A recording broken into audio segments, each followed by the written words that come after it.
Good afternoon, everyone. Welcome to another session of discussion on various important topics.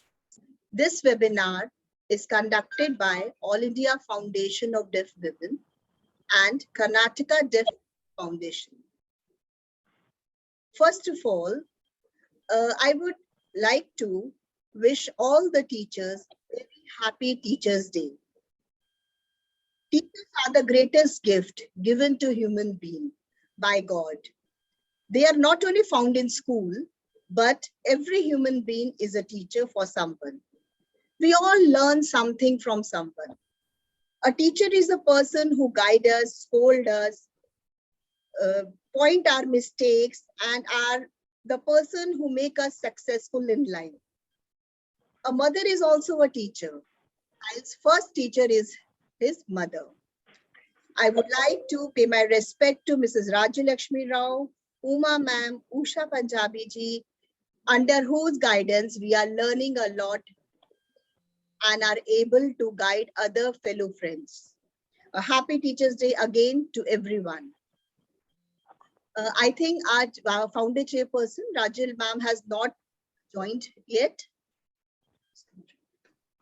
So I would request Dr. P.S. Pradeep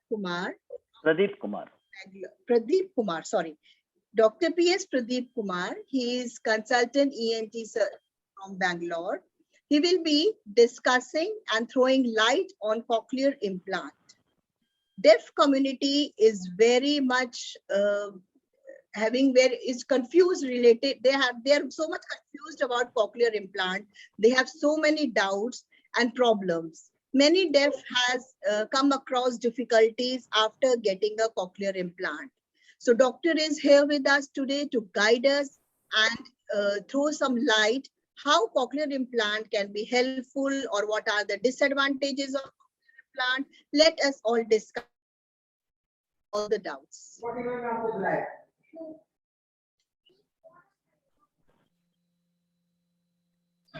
Would like to welcome Miss Chaitra, who is the General Secretary of Karnataka Foundation of Deaf Women. Chaitra, can you just raise your hand? So, I got it.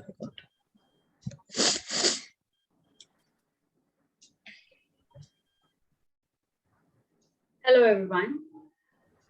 Yeah, what I need to say here? Just introduce yourself and just we'll start with the discussion and we'll call the deaf leaders, question the doctors, and even doctor will answer the questions.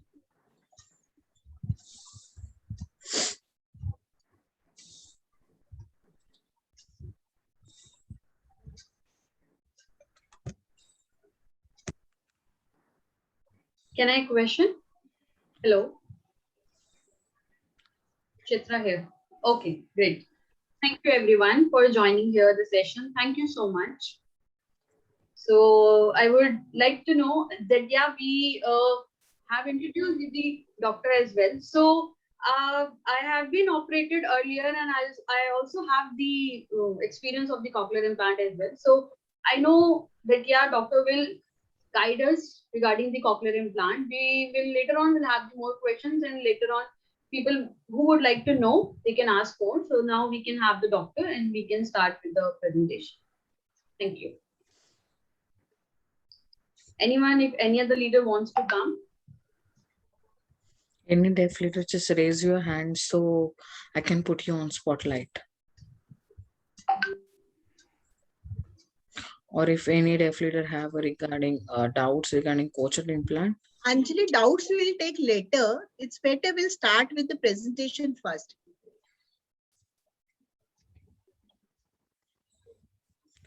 Okay, sure. Doctor, you are sharing the yes, PPT. Doctor, please. Doctor, you are mute actually. Sir, please unmute.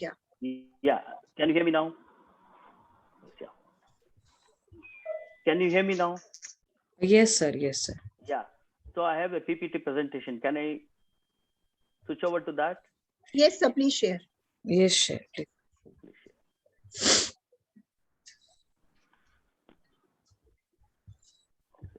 Can you just enable the screen sharing, madam? Yes. You please enable the screen sharing. Yes, sir, I have Yes, done. sir. I have done. You have Sir. enabled? Okay. I'll try. Yeah.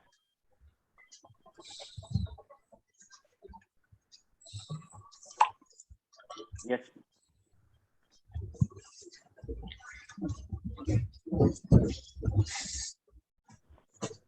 Hello, madam. Can you see the PPT slide? Yes, sir, it's clear. Is it clear? Okay. We'll start, madam. Shall we start? Yes, sir, please start. Yeah. See, I am Dr. P.S. Pradeep Kumar. I'm a consultant ENT surgeon and medical director of Meenakshi ENT Specialty Center, popularly known as MENS, situated in Bangalore.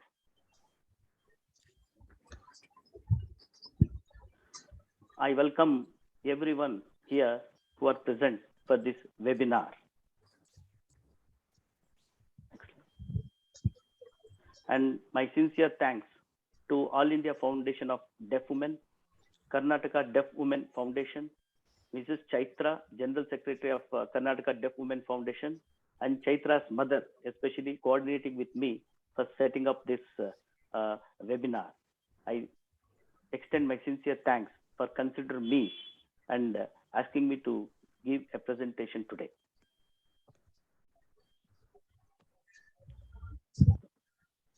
This webinar is mainly aimed for educating the hearing challenged community about cochlear implant. It is understood that majority of today's audience are hearing challenged and already using sign language to communicate. So today, I will be speaking to you on various aspects of cochlear implant. I'll be talking to you specially about the indications for cochlear implant, contraindications, the surgical procedure, the cost of the implant, complications, and also I'll be touching upon various social issues.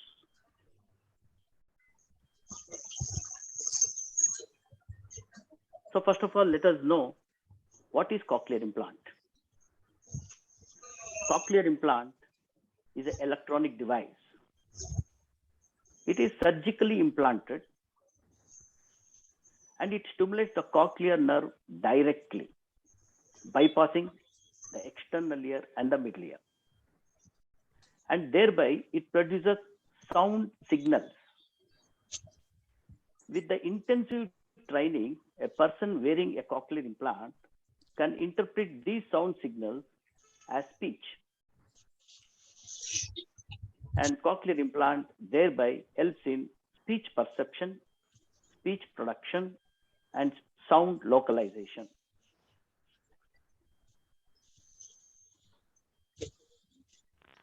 So before we actually touch upon the cochlear implant, let us know briefly the hearing mechanism, how a normal hearing and how the hearing happens with cochlear implant.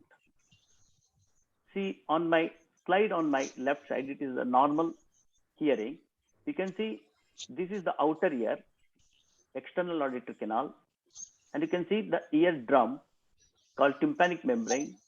And behind the eardrum, there are three bones, malleus, incus, and stapes, and this forms the middle ear. And deeper to the middle ear, there is inner ear, which consists of cochlea and semicircular canals, which are involved in maintaining the balance. And deeper to the cochlea is the cochlear nerve, which connects the inner ear to the brain. So when the sound comes from outside, it enters the ear canal and the sound waves will make the eardrum vibrate, thereby passing the vibrations through the middle ear, through the bones into the inner ear. The inner ear has a special fluid called endolymph, and the vibrations passes through the endolymph and it reaches the inner ear and sets the basilar membrane to vibrate. There are hair cells on the basilar membrane which gets stimulated and it sends the messages to the hearing nerve, is auditory nerve, thereby the messages reach the brain. In the brain, the sounds are interpreted, it is processed by the brain, and thereby these sounds are held as meaningful speech. That's how a person can understand what another person is talking. So this is the normal hearing mechanism. Now let us come to the cochlear implant. How there is hearing mechanism established because of cochlear implant. So in the cochlear implant, what happens? You can the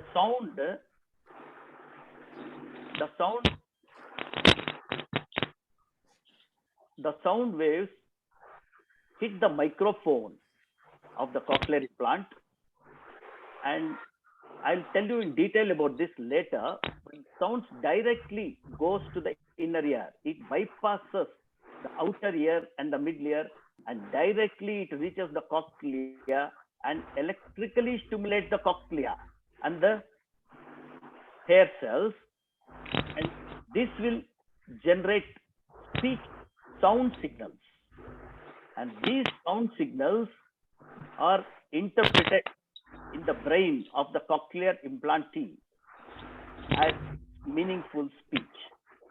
So basically, in normal hearing, the sound passes through the outer ear, mid ear, and the inner ear, whereas in cochlear implant, the sound directly goes to the cochlea. Is it clear? Now, what are the components of cochlear implant? You can see the components of cochlear implant can be external and internal. The external parts are worn by the patient, and as you see this diagram, you can see this is the external part. Okay, this external part consists of a microphone. You can see the magnified view. This is a microphone which picks up the sound, and there is a processor,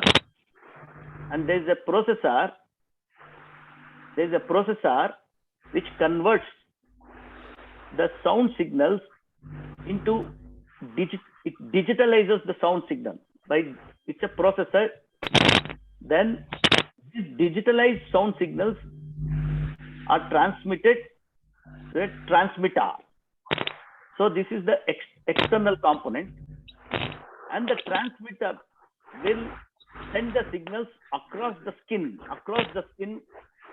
through radio frequency waves. Inner transmitter are called receiver transmitter, and then the signals are converted back to electrical signals by the processor, and then these electrical signals will come through the electrode array, which is implanted into the cochlea. So these are the components of cochlear implant: external and internal. So what is today's gravity of situation? What is the incidence and prevalence of hearing loss in India? In India, 1 in every student children suffer from severe to profound hearing loss. About 1 lakh babies are born with hearing deficiency every year. So there is a tremendous indication for cochlear implant, especially in a developing country like India. So what are the indications for cochlear implant? Who has to undergo cochlear implant? Yep. Today, about 95% of the cochlear implant is implanted for a child who is less than 6 years, suffering from bilateral profound sensory neural hearing loss. This is the major indication for cochlear implant today. And a small segment of people who suffer from post-lingual deafness, which is not benefited with, who are not benefited with the hearing aid, they also need a cochlear implant. Mainly, it is a child less than 6 years, got profound sensory neural hearing loss. This forms the major indication for cochlear implant in India and abroad also. Then what are the contraindications of cochlear implant? Dr. Pradeep, we have to switch the interpreter. Can we have Sonali, please? Interpreters are switching. Sonali, can you just raise your hand so I can put you on spotlight? Yeah. Now, can I continue? We just have the Sonali, please. Yeah, go ahead. Yeah. Shall I continue, madam? Yes, yes. Yeah. See, what are the contraindications for cochlear implant? Who should not undergo cochlear implant? The prelingual deafness in adults who have already communicating well in sign language today are definite contraindications for cochlear implant because they're comfortable with sign language and they can continue to communicate with sign language.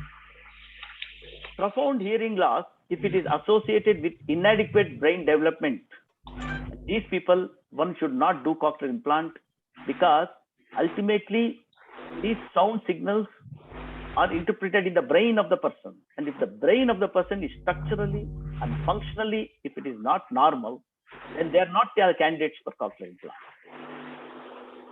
And of course, if there is a hearing loss which is benefited with a hearing aid, then they are not the candidates for cochlear implant. Coming to the surgical procedure, it is done under general anesthesia. Normally, majority of the surgeons in the world, they follow two procedures, two approaches.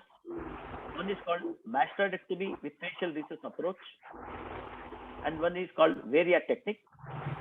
These are left for the surgeons to discuss which is better. Both the techniques, both the approaches have their advantages and disadvantages. And the surgical procedure done under general anesthesia, and it takes about 2 to 3 hours for the surgery. Surgical procedure is quite a simple procedure. A pathologist who is regularly doing ear surgeries for other indications like CSOM for discharging ear. So I'm not going into the details of the surgical procedure. It is just I have briefly told about the surgical procedure. So what is the prognosis after the cochlear implant? How the patient, how effective is the cochlear implant? For a good prognosis, there are many factors which we have to understand. Age when implanted is a very important factor. The earlier, so the hearing loss of child born profound bilateral hearing loss has to be diagnosed at birth, if possible, or within 6 months after birth, with various tests like otoacoustic emissions or with brainstem evoked response audiometry. Once child is diagnosed to have a profound sensory neural hearing loss, then child has to be advised for the cochlear implant. This is because there is something called cerebral plasticity which happens in the brain. The brain can learn. When the brain is in the developmental stage, that is before 6 years, the brain is very active. The nerve cells are multiplying. They are establishing various synaptic connections. This is called cerebral plasticity. Any language learned during this time can become a mother tongue for the child. And mother tongue can never be forgotten by the child. Whether it is speech development due to cochlear implant or the sign language or whatever it is, before cerebral plasticity completes, one has to implant. So age becomes an important factor for the prognosis. The second important factor for the prognosis is the duration of hearing loss. The longer the duration, the prognosis becomes guarded. So this is another reason why we have to implant at the earliest. Because once the duration is extended, then the other sense organs, like vision especially, take over the function of auditory area. That's the reason one has to implant at the earliest once the diagnosis of hearing loss is made. The third factor is severity of hearing loss. The more the severe the hearing loss, means that in the cochlea there are less hair cells. The lesser the hair cells, then the lesser will be the sound signals produced by the cochlear implant.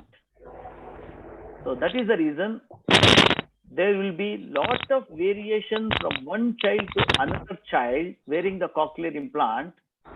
Some children develop speech very nicely, whereas some other children will not. And from one child to another child, the variation is because of the density of hair cells in the cochlea.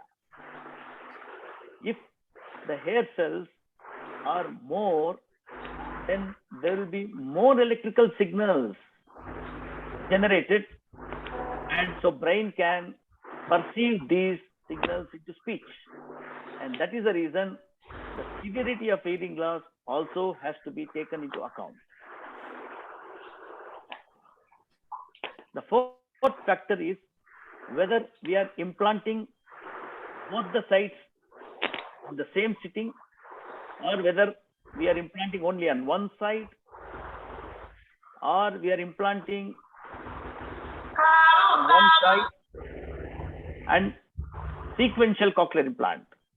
So bilateral synchronous cochlear implant has better prognosis because both the ears are participating in sending the signals, sound signals into the brain, and that's why brain can perceive these sound signals in a better way. So bilateral synchronous cochlear implant has to be encouraged compared to the unilateral cochlear implant.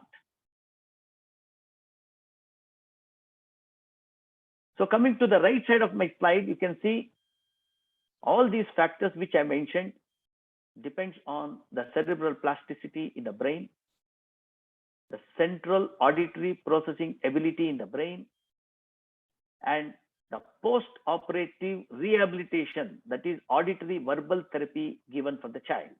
So all these factors help in a better prognosis. So coming to the cost of the implant. So it is one of the factors which acts like a limiting factor for majority of the children, they cannot afford the cost. The lot of technology is involved, and that's the reason there will be the rise in the cost. Today, implants of various makes, they cost from either 6 lakhs to 12 lakhs for one side. So this is the cost. You can just understand how many children can afford in India. Plus, this is the implant cost, plus there's a surgical cost involved. It's about 60,000 rupees approximately it comes, including drugs and disposables. So this has to be again borne by the patient. Plus, post-surgery rehabilitation, patient has to undergo this rehabilitation, which is very, very important. And for about 2 to 3 years, the child has to come for the rehabilitation in the form of auditory verbal therapy. And this may cost another 60,000 rupees per annum. However, the good thing is there are a lot of government schemes today. In various countries, the government in UK, the National Health NHS provides the implants. So also in many European countries, Australia and in US. In India also, there are various government schemes specially available which help in procuring the cochlear implant for a bilaterally profoundly deaf child. So this scheme is called ADIP scheme, and it is available in social media. They have got their website, and this ADIP scheme means is assistance of disabled persons for purchase of aids and appliances. It is under the Ministry of Social Justice and Empowerment, Government of India. About 219 hospitals in India are empaneled for cochlear implant surgery and auditory verbal therapy. Here, the child less than 6 years, less than, I want to correct it, less than 5 years, less than 5 years, children less than 5 years who are profoundly deaf bilaterally are eligible to procure the cochlear implant through the ADIP scheme. Government of India bears all the expenses involved: surgical cost, drugs and disposables, the cost of implant, and also post-implant rehabilitation is taken care. Everything is freely available for the child. Of course, Hello, doctor. limiting. You just wait for a minute. Hello, doctor. Yeah. Hello, sir. Just a minute. Just a minute. My video is not clear.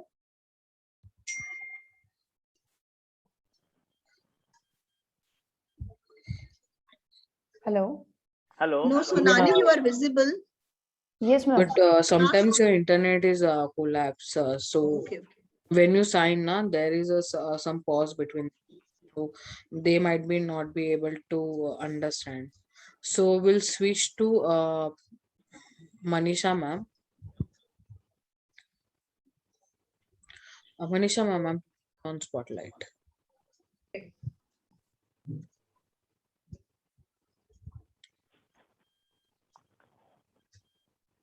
Okay. Okay, can I continue? Yes, yes. Yeah. So the best part of this government scheme, ADIP scheme, is that everything is given free for the child, right from the assessment, the procedure, and post-procedure rehabilitation. The limiting factor is that there's a long queue for the children. The children have to stay unimplanted. They have to wait for their turn to come. Probably this takes few months to few years. And that is the reason the valuable time of cerebral plasticity is lost in the process. So we have to think about doing something more for these children. And also there are various state schemes. Almost all the major states in India have their own state schemes also available for cochlear implant. And in Karnataka, from where I come, the state scheme is there, and here the eligibility is up to 6 years. Whereas in ADIP scheme, the eligibility is up to 5 years, and in Karnataka government, the eligibility is up to 6 years. And our hospital, that is MENS in Bangalore, is also empaneled with ADIP scheme. There are other 219 hospitals in India which are empaneled for cochlear implant surgery. And in MENS also, we are doing cochlear implant, and any child who is less than 5 years can come and register with us for the cochlear implant. The major manufacturers of this cochlear implant device are the Cochlear Limited, which is in Australia, Advanced Bionics of USA, Medal from Austria, Neurelec implants from France, and Neurotron implant from China. So various countries are using these cochlear implants, and India, we are using regularly, we are using the Australian one, the US, the Austrian one, and the French implants. Many studies have shown that all these implants are equally effective in giving the good result. Coming to complications involved in this cochlear implant, like any other surgery which can have some complications, so also the cochlear implantation surgery can also have the complications. However, there are very few. The minor complications are about 12%, like slight itching or slight temporary delay in wound healing, or the child may have some instability for a few days. These are some minor complications. However, about 3% of the times we can see major complications, and this can be because of infections which can happen postoperatively, and sometimes child can develop a temporary facial paralysis, which can be about 1% of the times. And to avoid these things, we use facial nerve monitor routinely. And about 2 to 3% of the times, device failure can happen. It is after all an electronic device. It can function for a few years. We don't know how many years it can function. And once it is supposed to be permanent, once we implant, it is supposed to last lifelong for the child. But we don't know what are the long-term complications of this device. However, device failures can happen because of injury to the implant, or it can, since it is electronic good, it can fail to function. So what are the social issues which are involved? I think this is a very important topic which is coming up everywhere today. So there is an issue between the oralism and manualism. That is, here, oralism, the sign language, the cochlear implant promoters, they are telling the child should develop the oral type of communication. That is called oralism. But manualism is that the hearing challenged people already developed their sign language, and they want to utilize this because it gives a better communicating ability according to them. So there is a debate between the oralism and manualism. But what I see the future is oralism with manualism.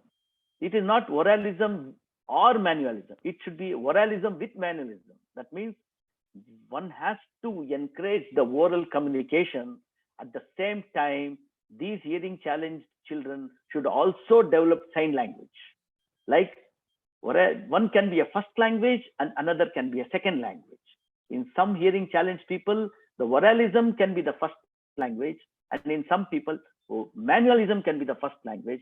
That depends on the child's ability to communicate either with speech or oral speech or with the sign language. So cochlear implants should be considered as a tool for the hearing challenged to communicate with hearing community without threatening the sign language. The sign language has taken many years and many decades to establish by itself, and hearing challenged community are comfortable to communicate with the sign language. Just because a child has got the cochlear implant does not mean the child should not learn the sign language. One has to encourage the oral speech and the sign language communication for the child.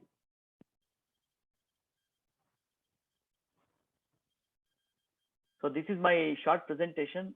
I thank you very much for giving me the opportunity. Cochlear implant is a huge topic, and here taking into the view that majority of the people are hearing challenged has come as audience. I have limited my speech to what is important, and I thank you very much again, and I am open for questions. Thank you, sir. Thank you, sir, for explaining all the details about cochlear implant, its procedure, the cost, the manufacturing companies, and the government schemes, etc. Here I would like to tell you something, that in deaf community, many deaf people who had undergone, Ma'am, can I request to close up the PPT and we'll do the screen? Yeah, sir, please stop sharing the screen. Yeah.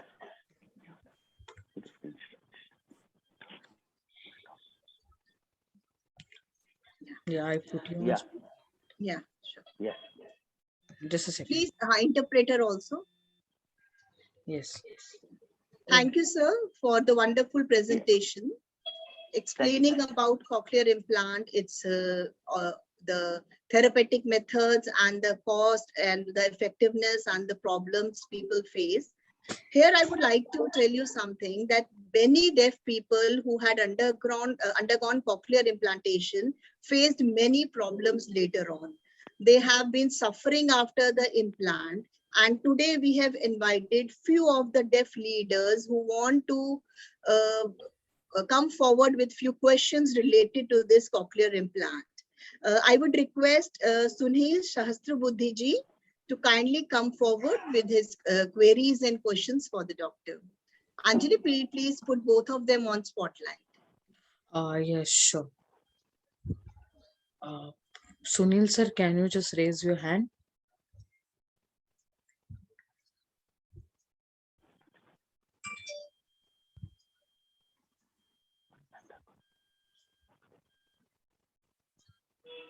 Is he here?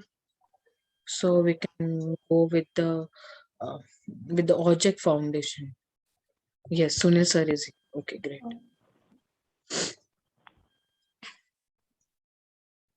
Manisha? Yeah. Okay, voiceover done by Manisha. Okay. Hello. So my perspective over here. Can you spotlight me, please? Manisha ji. Anjali, spotlight doctor sir and interpreter also. Okay, great.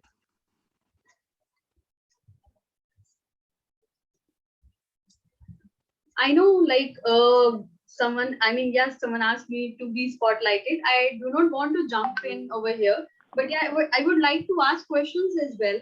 But there are deaf people, a lot of deaf people. I think we should give chance to them. I can come in the last, and then I can ask.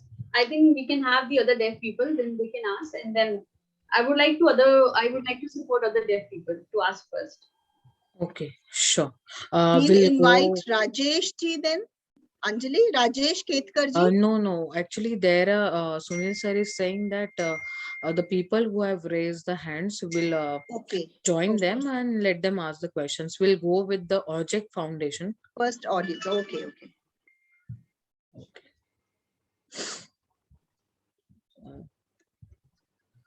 Hello. Sonali, So my family is deaf, my father is deaf, and my grandfather is also deaf. So I'm the third one generation.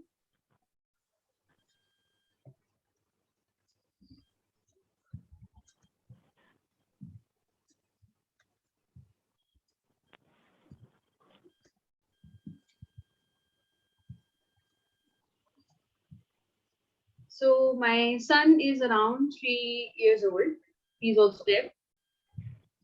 My family want him to get the cochlear implant, but I am not agree for it. The first one thing, I want him to learn sign language as the first sign language.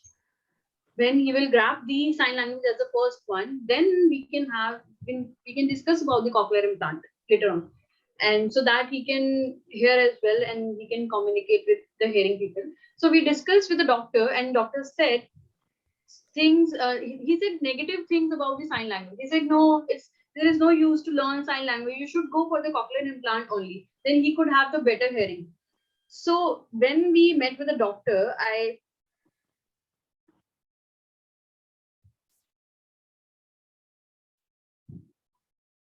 So when I meet with other people, other doctors as well, and they said that yeah, it's not successful to use the sign language, they were just blaming the sign language, right? That people will not learn much, and it's like they are pressurizing our family to get the cochlear implant done. There is no use of learning the sign language. So my friends also, there are some people who have been doing the oralism as well, and when they become deaf when they were 12 or 13 years old, and after that they got the cochlear implant, they were happy with it.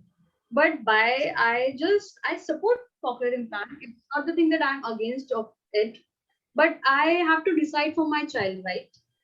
So that my if my child will be, I just want my child to decide.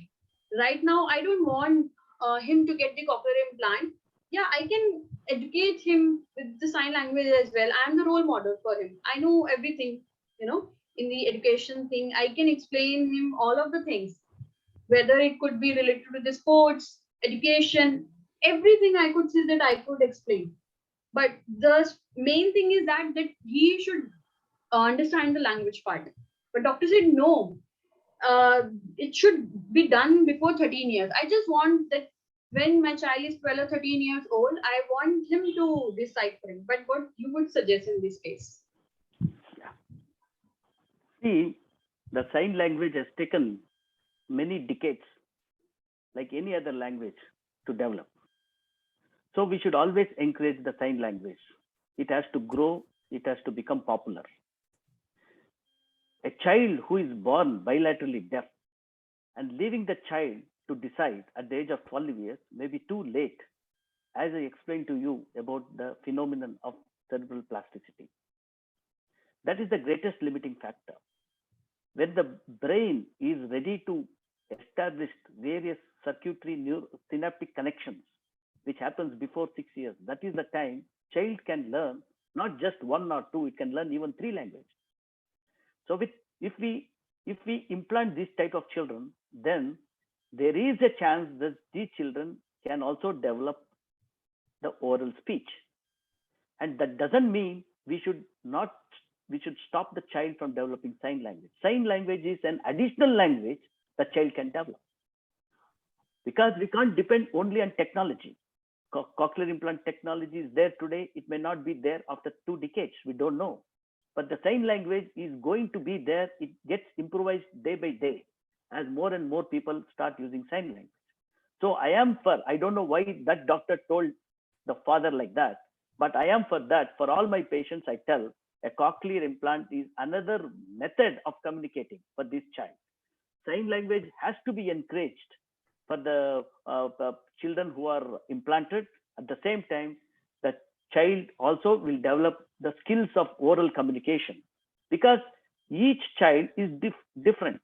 Some children can become very good, they can develop very good speech skills, and some children may not. So that is the reason, as a first language or second language, if the oral speech skills are first language, then the sign language can be second language for this child, or vice versa can happen. So with the cochlear implant, the child has to learn even the sign language. That is the thought I am having, where many doctors may disagree with this, but the future is like that, because we don't know whether the cochlear implant technology going to stay or it is going to change. But the sign language is going to stay, and it has lived this so many years, and we have to help and encourage the sign language to develop. These are my views. So by implanting the child, you're not losing anything. You're not losing anything. Okay. So why we have to stop then implanting? Allow the child to decide. I understand the hearing loss with this gentleman's family, the mother, father, grandfather, they all had suffered. And yes, they have developed sign language. They're comfortable in their communication. So they have to teach the sign language for the child. At the same time, they have to respect the technological developments and give the benefit of technological development for the child who is so small, who cannot decide on its own. Thank you.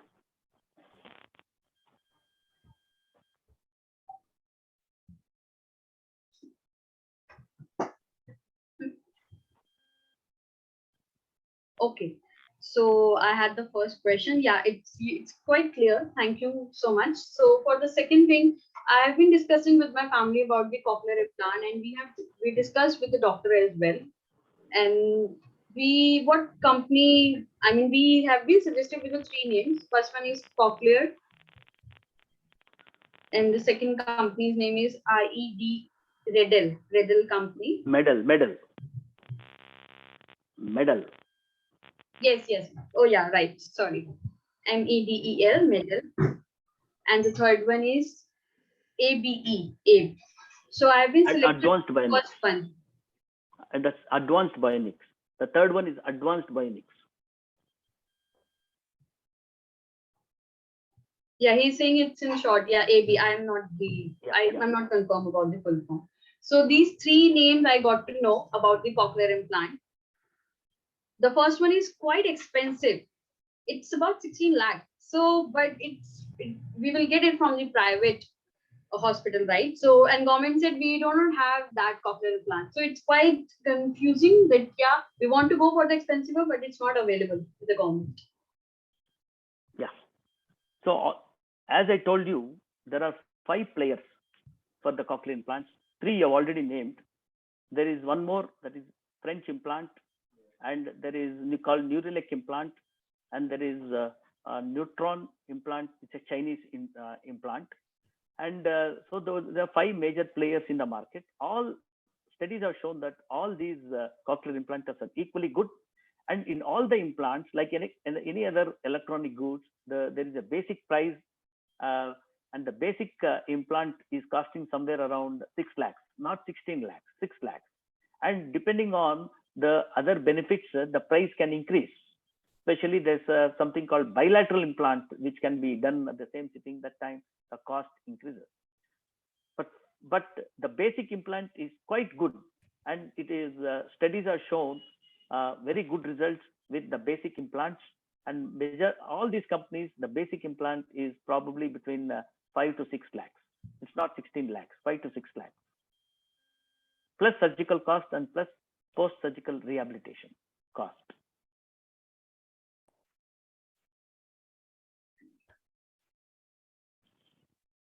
Okay. Yeah, I'm getting your point about the 6 lakh cochlear implant. But it's not allowed the MRI then. If a person want to get the MRI scan, so it has 3.0 category. So people who would have the less category, then they could get the MRI, but not for who have the 3.0.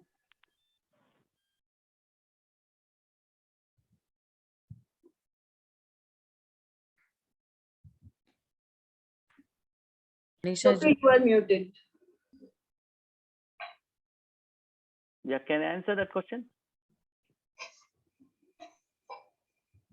Yes, sir. Yeah. So the MRI compatible cochlear implants or cochlear implant compatible MRIs are there. So it is the duty of the doctor or the parents to inform the radiologist who is doing MRI whether their MRI machine is compatible with the cochlear implant will be told by the radiologist.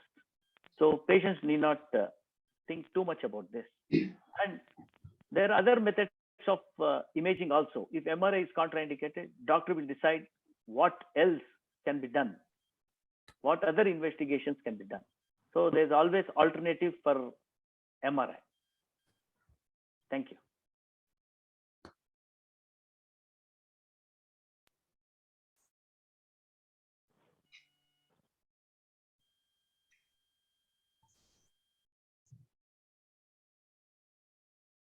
Please, who is sharing the screen? Please stop sharing the screen.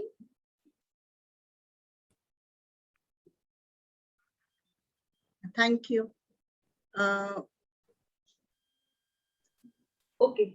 Thank you, Yeah, Dr. Anjali, kindly, there is a request. I know there are so many doubts and so many questions, but I request every participants to kindly come forward with one important question only, because they all are waiting. They all are having so many doubts. Let everyone have some chance. Please, it's a kind request. One question at a time. Thank you. I request deaf people too that please wait. We'll take question one by one.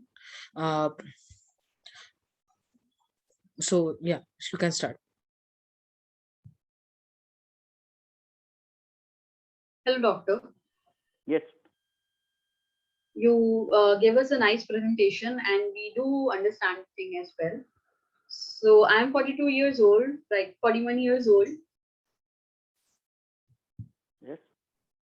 I understand when deaf people goes through with the experience of the cochlear implant, but I want to know whether it will be possible to get the cochlear implant at this age, because I'm getting older and older day by day. So whether it will harm my health or my body, or what could be the complications?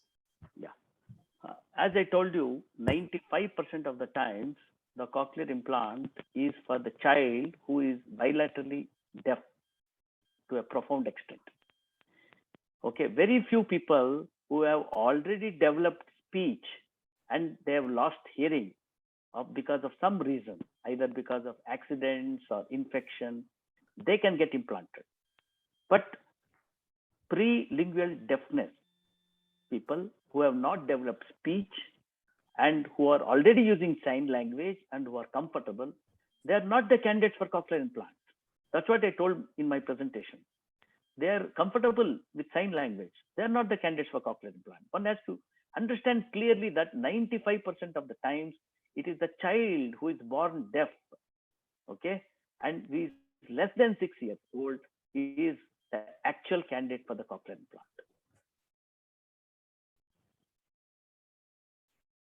I think that answers your question. Okay. Thank you, doctor.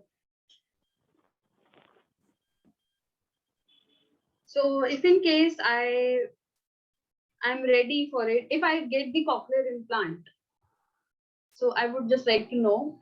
Yeah, you will not get benefit because you will not.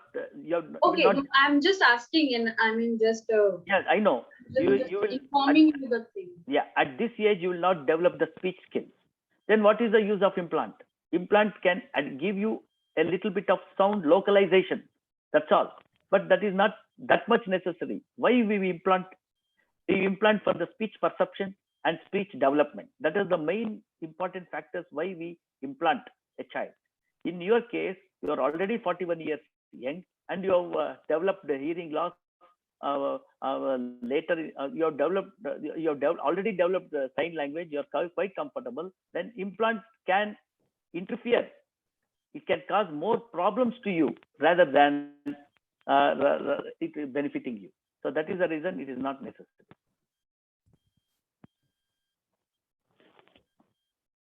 Okay, doctor. But just one point. So if someone that we being a disabled person, we get the cochlear implant and we could start hearing things. So then we would call as a disabled person or not? No, they're not disabled. They're differently able. See, the hearing challenge should not be considered as a disease. hearing is not a disease to be cured. It is no. It is differently abled. Okay, they have their own skills to communicate. So they may fall into a minority group, but they have their own system. They have their own way of communicating, and they should continue to do that. Okay, so I think that answers your question. Yes, doctor. Yeah, thank you so much.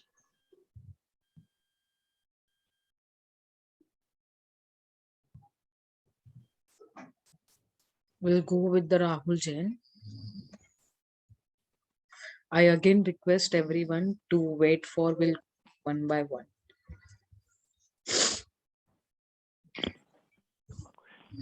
Okay. Thank you, doctor, for your nice presentation. Yeah. So I've already counseled in DCW in Lucknow. Yeah. So they have the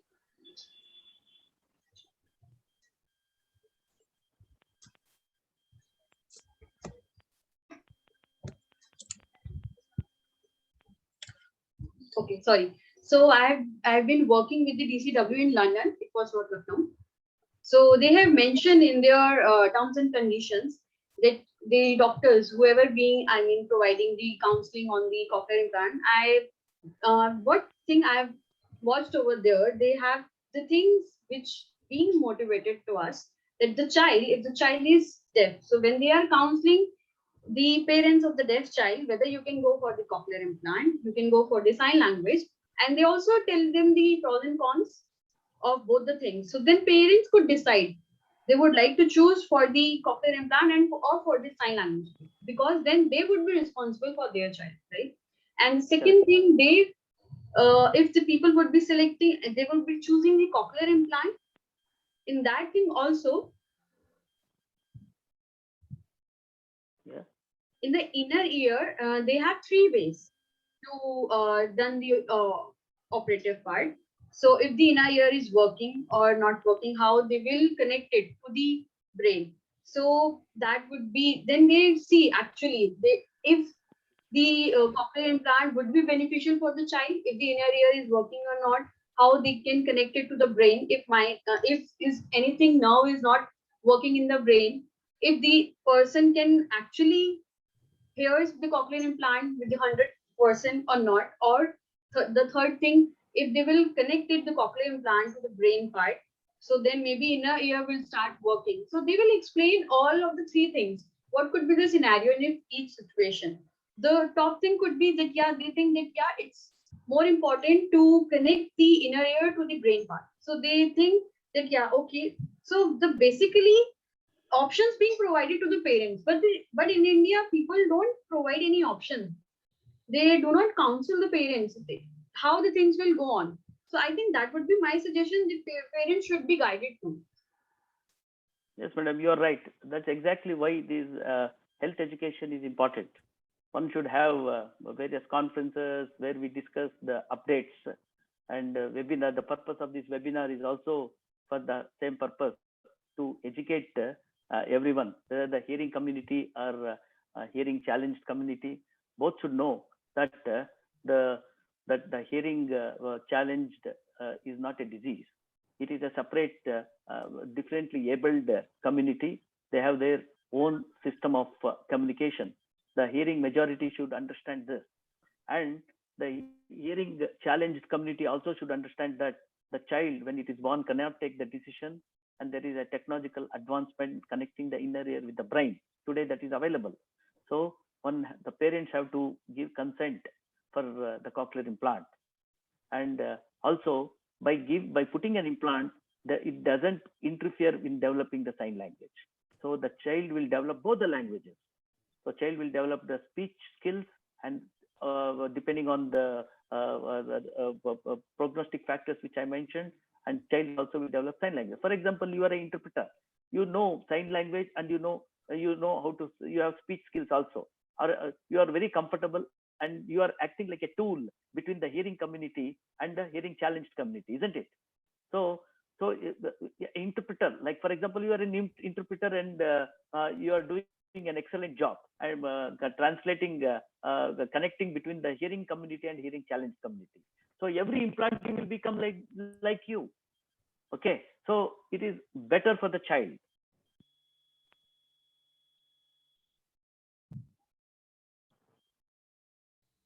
But I'm talking about the counselor person who is being counseling the parents, they should know about all the options should be which can be available to the deaf child. And because in India, we do not have the counselor. So who would be responsible? Whether it would be AIMS, the doctors of AIMS, they would be counseling the parents. So there is no terms and conditions or rules and regulations anywhere. So where we can find it? Yeah, before implanting, we actually have send the parents and the child to a counselor. The job of the counselor is exactly this. So he will tell the pros and cons of the implants, what I just told. He will explain everything to the child and the parents in their own language. Okay, and parents can take the decision. Always we give an option, not only here. So not only for cochlear implant surgery, for any surgery also we give an option if it is available. Okay, we always do that, and it is a part of our training. All doctors give options. All doctors today, they give options, and parents can decide. No doctor will say, you have to undergo only implant. No, it's not like that. Yes, if implant is necessary, he will suggest implant is necessary, and he will never stop them for learning any other language. It can include sign language also, isn't it? Nobody can stop. Counseling is a part of doctor's job, and we create a separate counseling session for these children along with the parents before we undertake the implantation.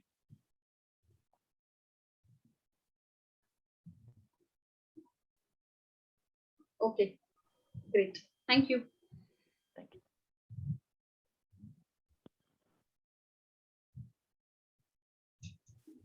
We'll take recharging.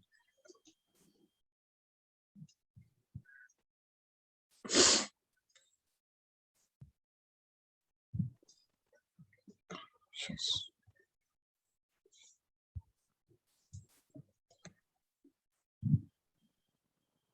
So I have also been operated with the cochlear implant earlier when I was 11 years old. Okay.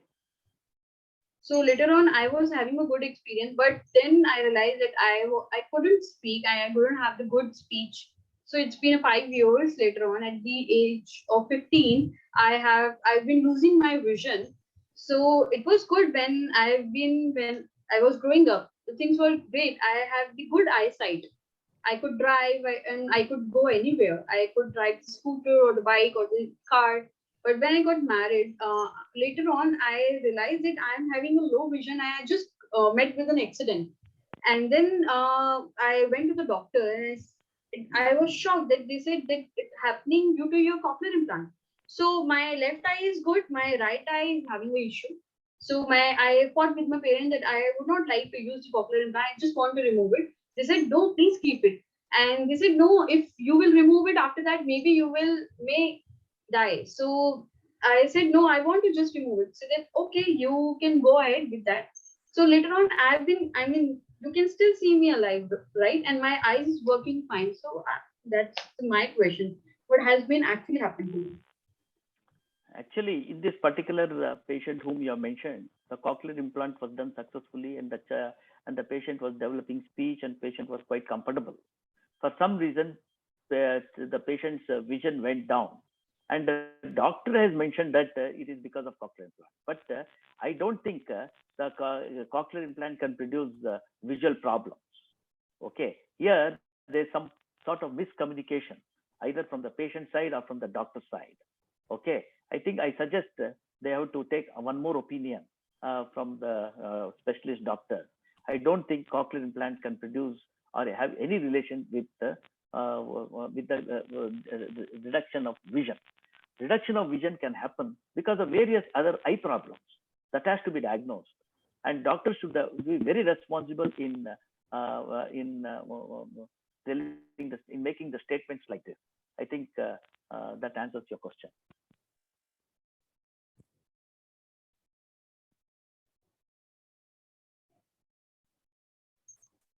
So, but you know, after 5 years, when I got the cochlear implant, later on, they said, your when it just got implanted, they said that your cochlear implant is working good. But later on, when I realized that I'm losing my vision, so and I just removed it, and I felt better with that. So I thought that just the time has been lost. No, as I told you, the cochlear implant is in no way related with So reduction of I language. just a second. Yeah. I just removed it 5 years before only. So I said that I would like to get it removed, and I told the doctor that yeah, I have the issue with that on this thing only, and I will spread it across among the community. And they will say no, no, no, don't inform other people that you have been got the low vision with this thing only. So I didn't trust the doctor. They were not telling me the truth, what actually happened to me. And they were saying sometime that yeah, it happened with the cochlear implant. Then they said, no, no, no, don't spread across. They said, no, it might be happened with other things. No, I don't think nobody should spread any wrong messages. Okay. The cochlear implant, lot of research and lot of hard work, the implants have been developed with technology. And one wrong information, one rumor which is spread, it can kill the technological development for many decades. And those who are really who require cochlear implant may not undergo cochlear implant. So it is responsibility for everyone, whether it's a hearing majority or a hearing challenged majority. It is responsible for everyone to keep the technology improving. One should not spread wrong messages. As I told you, the cochlear implant in no way can reduce the vision of a person. And whichever doctor has told, maybe it is an error from his side. Let them trust the literature available. If not, they trust the doctor. Let them review the literature. Let them meet a panel of doctors. Then they can know. Otherwise, the government of India wouldn't have had an ADIP scheme. A country like ours can promote cochlear implant through ADIP scheme. You know the benefits of implant. Okay. And the observation that that particular patient removed the cochlear implant and the vision improved, it is only an observation. In India, so many people will have this type of misunderstanding. Okay, they will wrong beliefs, blind beliefs. What we say, we connect one to another. Okay, here this particular patient has connected cochlear implant with a reduction of vision. In no way it is connected. Okay, vision can decrease because of various eye problems. Okay, isn't it? One should not blame the cochlear implant. And I think it is the duty of the hearing challenged person here I'm not blaming the cochlear implant. Yeah. I was just telling the thing which has happened to me. That's all. Yes. That it has. I'm very sorry for that particular patient for developing that, and she has to get explanted. Her implant has to get explanted. But the truth is, the fact is that cochlear implant will not have anything to do with the visual loss.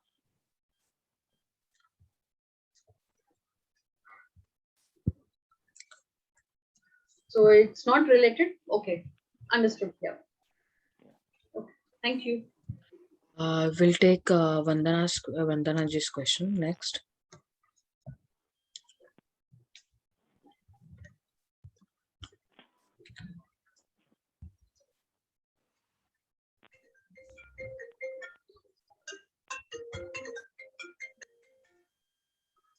So, doctor, he showed us the presentation and it was a good one. So, in the presentation, you said that when the people are done with the cochlear implant, they have to go for the speech therapy, right?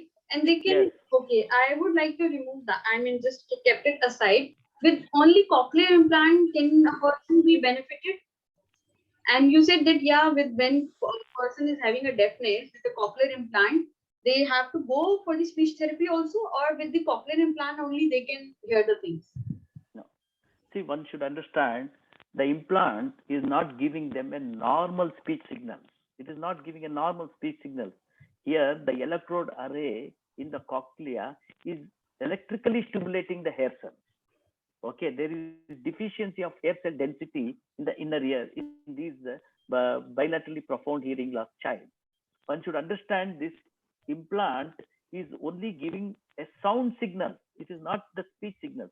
It is the sound signals, and these sound signals has to be interpreted by the brain as speech signals. So for this, he has to undergo a extensive rehabilitation post-operatively.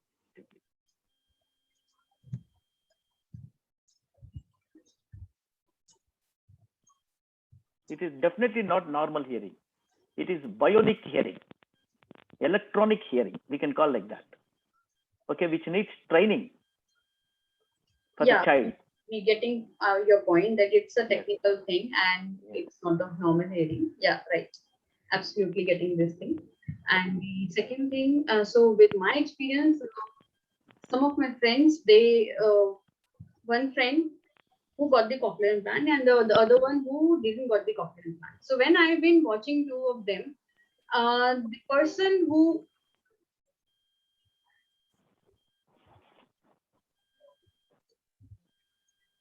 didn't get the cochlear implant, he was so much happy with his life. But who got the cochlear implant, he is not, good enough doing in his life. So when I communicated with both of them and I saw how they are running their life, so I could say that the person who hasn't been operated with the cochlear implant, he was the more wise one. He actually can manipulate the things and he know how to do the things. But the other person who has the cochlear implant, he was not the wise man. He couldn't manipulate the things and he couldn't do much better in his life. So why he could hear the things?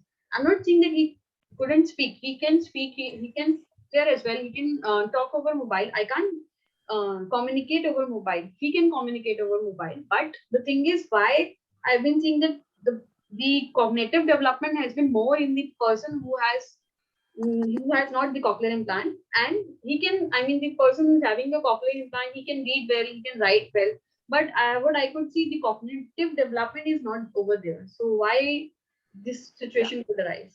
So to understand this, let us consider like this: there are two normal people. Do you think that two normal people who are having normal hearing, do you think both these normal people have the same level of wisdom, same level of intelligent quotient, same level of cognition? Both are normal, but do you agree with me that both will not be having the same extent of cognition, isn't it? Cognitive abilities, intelligent quotient, wisdom, or whatever skills. Both are two different people, which is genetically predetermined. Here, the two persons who you just mentioned, the only common factor they had was a cochlear implant, but all the rest are not common, isn't it? They're two different individuals having two separate genetic frameworks. Okay, the cognition and other skills, the wisdom or intelligent quotient depends on so many other things. And cochlear implant will no way come in the development of cognition. Cognition, memory, all these things are totally different things. They're not related with the cochlear implant. Cochlear implant only is for to give some speech sound signals, to interpret the sound signals. So we should understand that this particular pair of cochlear implantees, you said the implanted patient was less wise and cochlear implant is not related to the brain development. Is it only the family's responsibility to check on their child and see that how the child is doing, right? So it's not, not slowing down the process, right? It's only the it will stimulate the auditory areas, okay? Auditory areas, and it helps in development of speech perception and speech development. But it is nowhere related with cognition, intelligence, wisdom, memory. There are totally different aspects. It is not related with vision, touch, vestibular system. It's not related. They're all totally different things which we are talking. Isn't it? Okay. Yeah, I understood that part. But some hen people, they can hear well, right? But whenever they have, they have the different languages, Hindi, English, Marathi. Yes. And they could easily, their brain can easily develop, right? Because they can naturally hear the thing. But isn't the same thing with the deaf people? Because they are depending on the visual things. So when the deaf child is getting the cochlear implant, and then they could hear well, but then again they couldn't learn different kind of languages. But I have seen different languages they still can't learn. So when we see that hearing people knows different multiple languages, but again, when the deaf person having a cochlear implant, how they will study in their school, because they would know only one language. Again, they would have the knowledge of one language. They could hear properly, they could speak well, but then again, they are not multilingual.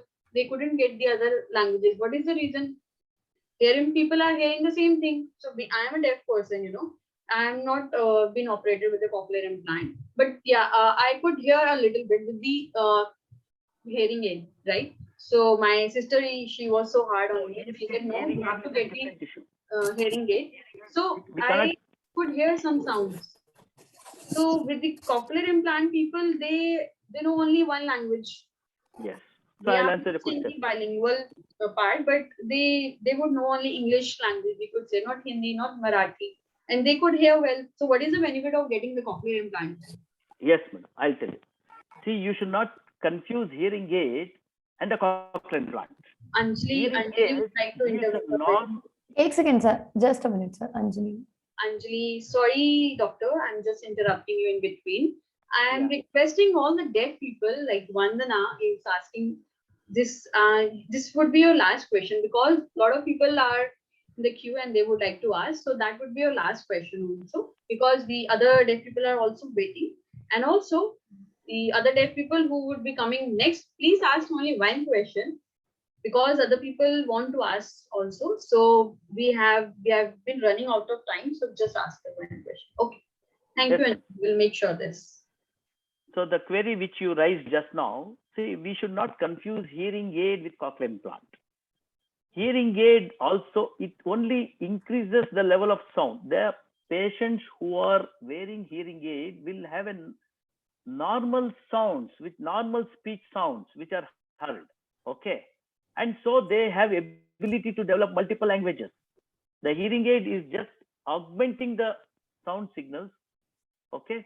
And the speech signals are intact. Okay. Whereas cochlear implant is only giving sounds, sound signals. They're not speech signals. They're sound, some sort of sound signals.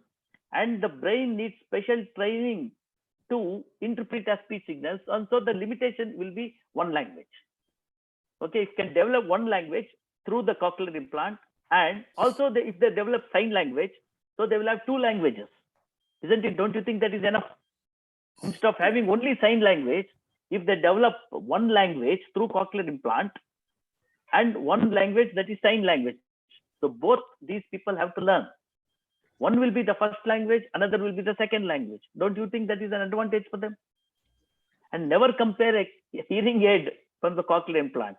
What I said in my presentation, the contraindication for cochlear implant is when you can get the benefit out of hearing aid, then cochlear implant should not be implanted. That's what I told you in my presentation, if you remember. You got the point? Yes, it's clear. Thank you. Now we are calling Mohammad Shafiq.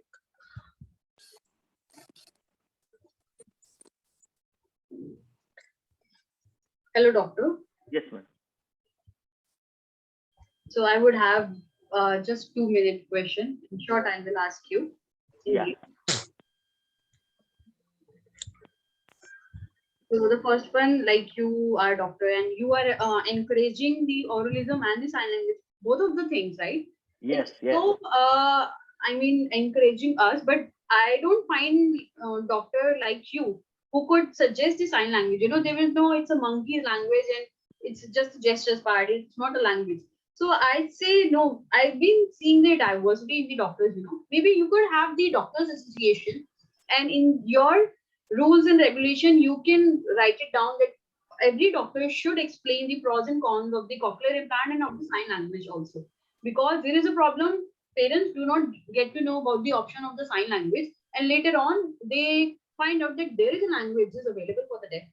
So there is a big gap in the system. So we need to make this sure that every doctor would suggest to the parents of the deaf people, there has been a mess in India. So I think that would be which we can clear on this thing, that you could have the association and we can work the rules and regulation. Yes, madam, you are totally right. That is the reason we should have such webinars more and more among the hearing challenged people should come into these webinars and they have to participate in these webinars. Okay. And knowing just one language is not enough today. You agree with me? Even a hearing majority people know many languages, more the merrier. It is like that. Even a cochlear implantee, the rules of the game are same. Okay. He knows speech skills in one language and he also knows the sign language. So it doesn't matter. And also the sign language, I understand the sign language is different in different countries, isn't it? You agree with me? Sign language in India is slightly different from sign language in Europe, sign language in China, sign language in Spain, like that. You agree with me? So even in sign languages, there are many different sign languages based on the native language, isn't it? So more the merrier. So more languages the child understand, whether through the speech skills or through the manual skills, the more the better for the child. Technology may not stay. Tomorrow after 20 years or 30 years, people may tell that implants are no, the manufacturers of the implant, they may close their industry. Then what will happen to the implantist? So that is the reason we should have the sign language also. Like me, I think many doctors, there are many doctors like me who agree with the multiple languages by the should be learned by the cochlear implant child.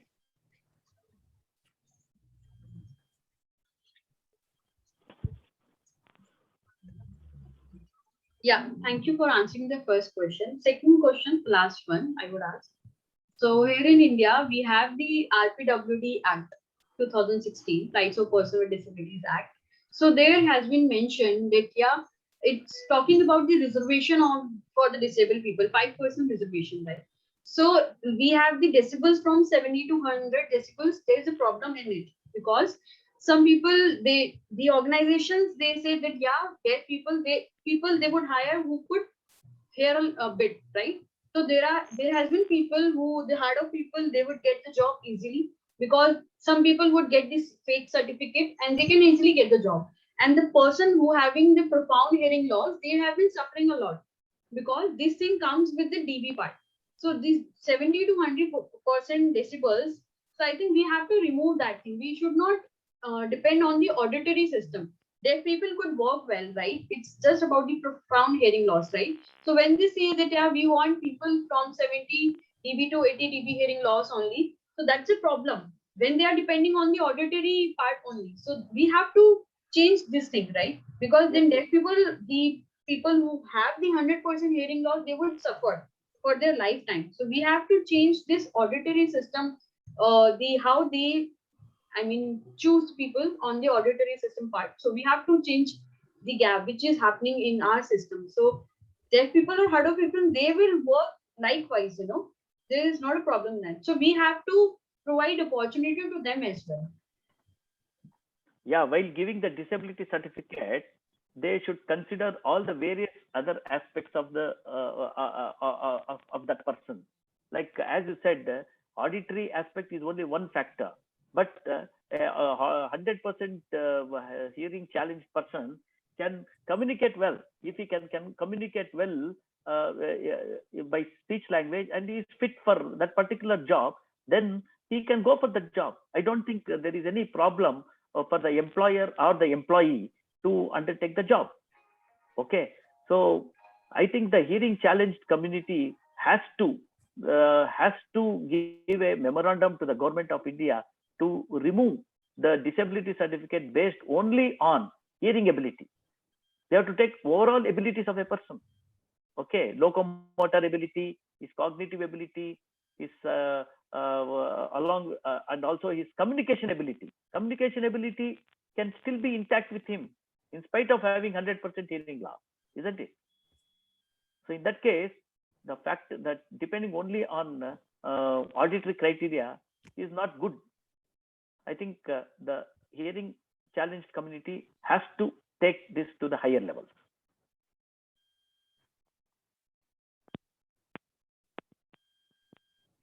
Right. But the problem is whenever deaf people are advocating for their rights, government will not listen, and the doctor said that we will decide for it.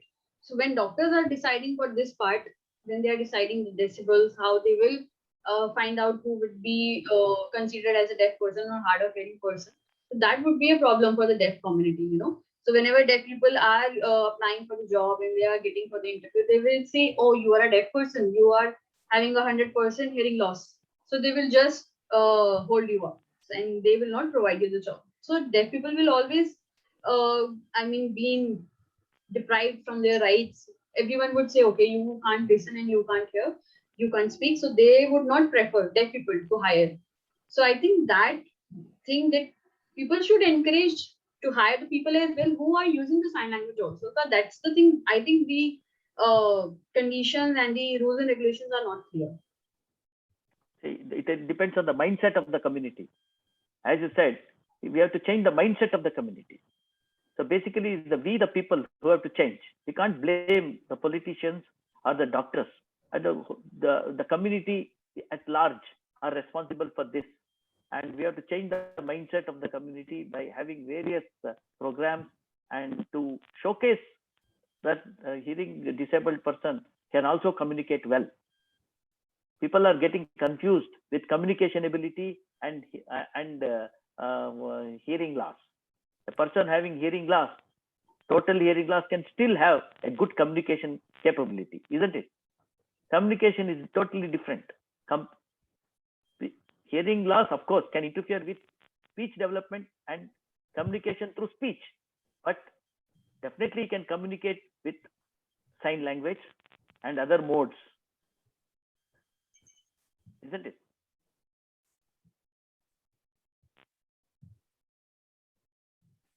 Yes.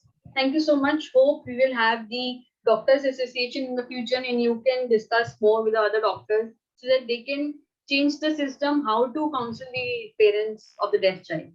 Hope you will have the better future in it. Thank you very much, madam.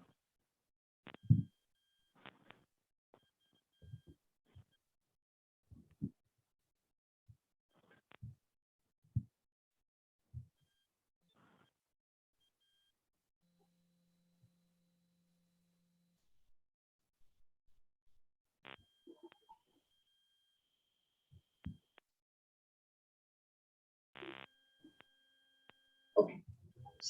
Thank you, doctor. Thank you, interpreters. I am Prajakta. You did wonderfully well. Maharashtra. Yeah. You did your job very well. Thank you very much. Sorry. What you were saying, doctor? Sorry, we missed. Yeah, you did your job very well, I said. Okay. You communicated between the hearing and the disabled. So you did an excellent job. Thank you. My sign name is this. I am from Maharashtra. So I have talked to the doctor regarding the cochlear implant for my daughter. So my family is also deaf. So my daughter is deaf. So we thought that we will went to the doctor and we discussed a lot of things. And so my question here is related to the doctor. So when she was around 2 months old,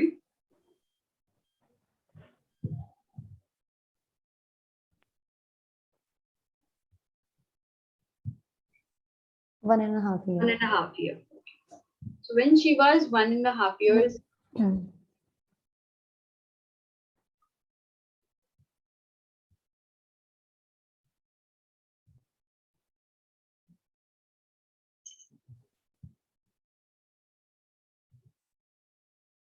so I'm also a deaf person, you know, and my child is also deaf. So we thought that okay, we will communicate through sign language also. But one of my relatives, they posed me that yeah, our daughter should get the cochlear implant. We said okay, we will go for it. So we can't give her the speech therapy. You know, I only know sign language. So how? But my family said, my relative said we will support her for the speech therapy. So me and my husband, we were just holding it up and thought, okay, we will go for it. We signed the papers in Bombay. We went for the cochlear implant when we signed papers and we did everything. So later on, we saw that she got the cochlear implant, but she couldn't speak because she was not having the speech therapy. So we have to go for the speech therapy as well, right? So she went for the 3 years. We spent a lot on her, but then she again can't speak. So later on, we talked to the other person and we thought that okay, after 4 years with the practice, she started speaking. Within 3 years, she didn't speak and she could write. Bless, not much. We encouraged her to write and learn more. So, but I have one doubt in this thing. So when we were going to the doctor, whether doctor is checking my daughter, that whether my daughter is working fine or not. So, but we were not sure whether cochlear implant would be good for her or not. We thought that maybe it could have health issues to her. So we were not aware about it, and everyone said no, it will help her. It will help her in future, and she will do much better in life. And everyone said you don't have to spend a single penny. Government will spend a lot of things on your baby. So we were like, oh, okay, we don't need to spend anything, and we just went for it. But later on, after a year, it's like for a year they provided us things, the cochlear implant, the battery, or other things, all of the things they provided for an year, right? But later on, for the second or third year, they said that you have to do by yourself, and we were like, stuck. That we were not aware about this. That we have to spend. Everyone said that government will spend for it, but we were not that financially we were not strong, but not strong enough that we could pay for the cochlear implant or for the speech therapy. Then we thought we have to beg from everyone for this thing then, because we were not sure that how much we have to spend over it. So for the first year, the government help us. They provide, I mean, the counseling, all the things. But later on, government said it's not our priority now. We have done our part. Now it's your turn. You have to do all the things. So I felt bad over there. I was like, no one informed me that yeah, after that we have to bear all the expenses. And we have to regularly visit the doctor, and they didn't tell us all the things whichever we have to do after all. If after that we will decide for it, then it's okay. It's not doctor's fault. But if they will not let us know what are the things required after getting the cochlear implant, so I'm being just a little being angry on this part because they didn't let us know we have to spend that much and we are not financially strong enough. If we would be, then that's the okay thing. So we understood it. Yeah, for next 15 years we have to pay for speech therapy and for the batteries and all. So if the hearing aid is there, then we understand. But for the cochlear implant, the charges for the box, for the battery, for charger, and for all of the things, it's so expensive.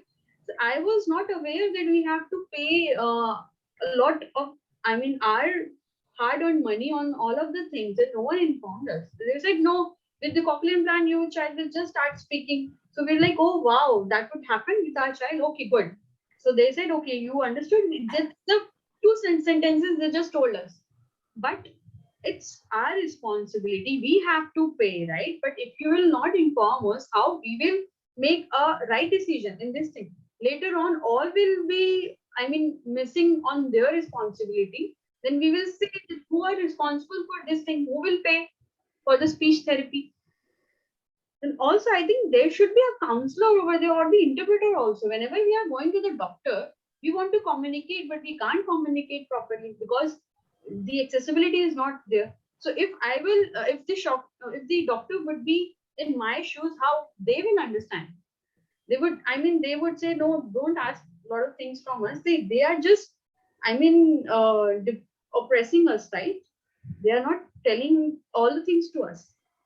So they should inform us all the things beforehand so that we can easily think over it, and we can decide, right? Like just Rahul Jain said, right? And Shafiq also said that you could have the association, the doctors could, I mean, inform the parents, then they can decide, right? That I would be agreed for it.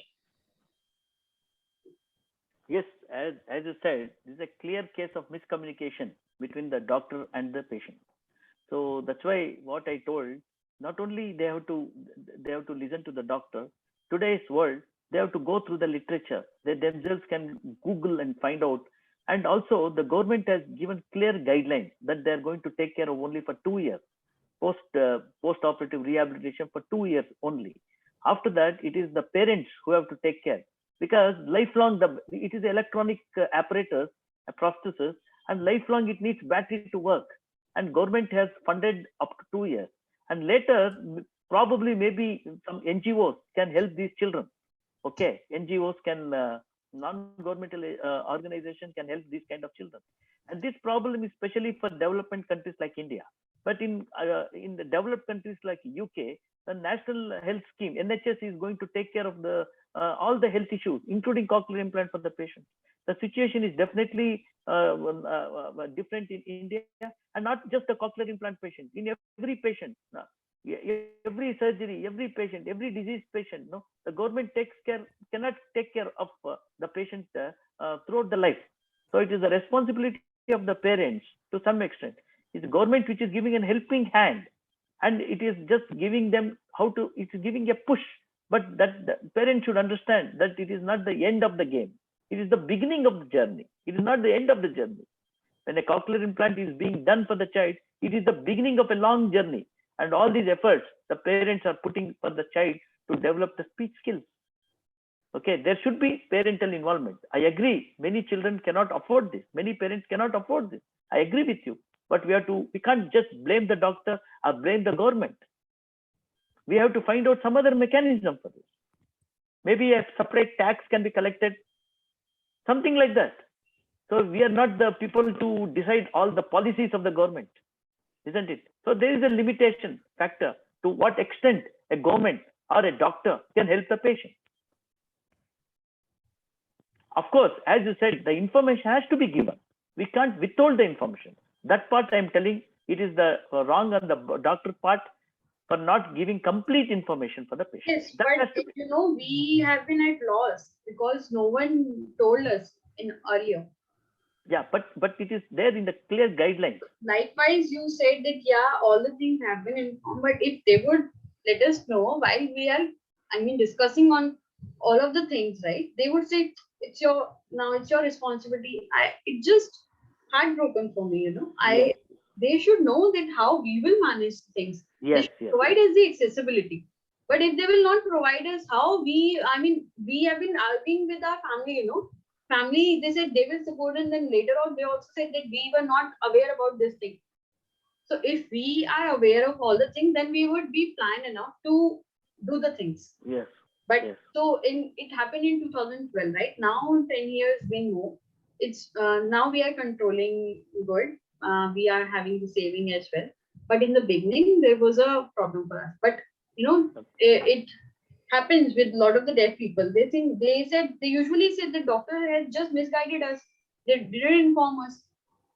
So it would be easy for the hearing people, they talk with their child 24 hours in their spoken language. But having a deaf child, we have to see that we have to sign, and we have to let the child to get the speech therapy as well. So we have to take care of the double thing.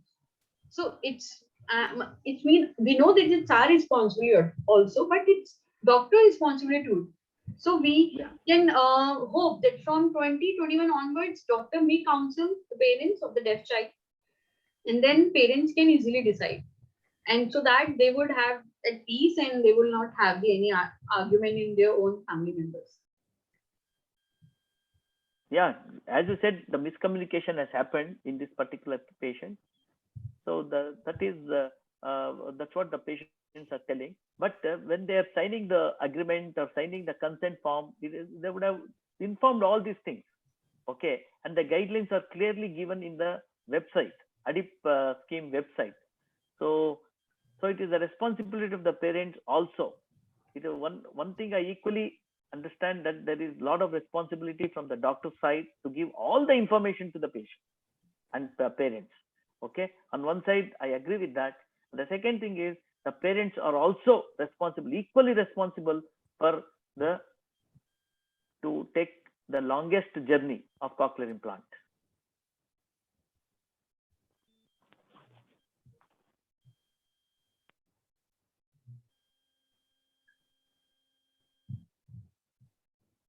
Anjali, actually, We'll go to the next. Damini wants to ask question.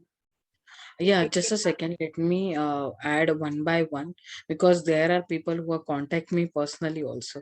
So just me let let me just add one by one. Now I would like to call Manan.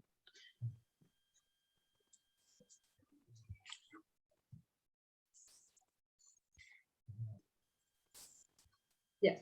Hello, doctor. Hello. So it's been the first time I've been attending the session on the cochlear implant.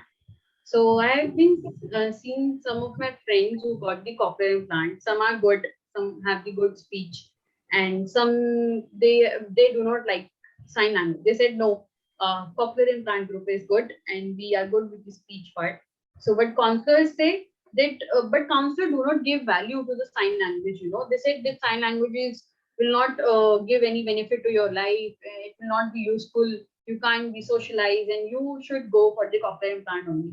So that's the doubt I have. So, but you seem a good doctor. You actually said that you encourage both of the things. So, do you have any, association, or is there anything that you have the things, any ethics that you have to inform to the people that the cochlear implant, that who are going to get the cochlear implant? But cochlear implant, they said no, sign language has no value. I am not sure who has informed them that sign language doesn't have any value in your life. So that's the thing. Let me mute everyone.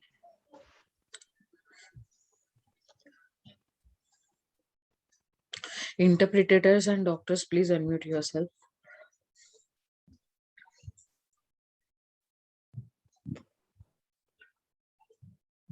See, the person who told that particular patient that sign language is not going to help him, does he know anything about sign language? Has he studied sign language? Does he know how all these decades, how the hearing challenged community is communicating with each other with sign language? When they can communicate all these decades with sign language, then definitely sign language is a very, very useful language. One cannot make loose statements, especially doctors or whoever in the higher position in the society. They should be very responsible when they are talking, especially in a public forum. Okay, they can just not pass the loose sentences and degrade a system of language which has taken many decades to develop and establish itself. And it is a wonderful language which is helping a lot of hearing challenged community people till now, and it has to be cherished and nourished. And we have to encourage the sign language, which I already told throughout my presentation. I have told about this, isn't it? Just because one or a few doctors did not encourage sign language doesn't, you cannot put all the doctors in the same basket. Okay, there are black sheep everywhere, isn't it? So we have to consider like that and close the chapter. But for my patients, I always tell them, the more the merrier. The child has to learn first and the second language. First language can either be the oral speech skills or the sign language, depending on the child after cochlear implant. If child doesn't develop speech skills well, then probably the cochlear implant will be a second language. Sign language becomes the first language, isn't it? We always have first language, second language, third language in India. So also we can consider it that way in the hearing challenged people. So we should not discourage. Ultimately what I'm telling is, the hearing challenge should not discourage the technological developments, and the hearing majority should not discourage the sign language. So we have to come via media, and we have to encourage both. And the benefit of technological development has to be given to the child. And you can't decide, you can't tell the child should decide, because child is deciding at the age of 16 years, it is too late. The benefit of cochlear implant is not there. So that is the reason the parents have to understand, and they have to act on behalf of the child.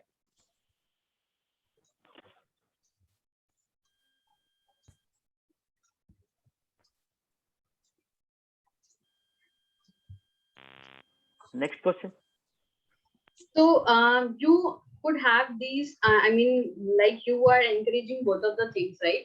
Yeah. One person said who has a cochlear implant, he told me that, yeah, one of the counselor told him that, yeah, sign language is doesn't add value to your life. So I think you could have same kind of ethics and you can spread across to the doctors and who can actually explain to the parents. We want people to have the sign language as an option also to get it when their child is young, right? So people do not encourage sign language. So we need people like you. I'll just wave hands for you, doctor, because you also see that, yeah, both of the things is beneficial. Please keep continue like this. Thank you.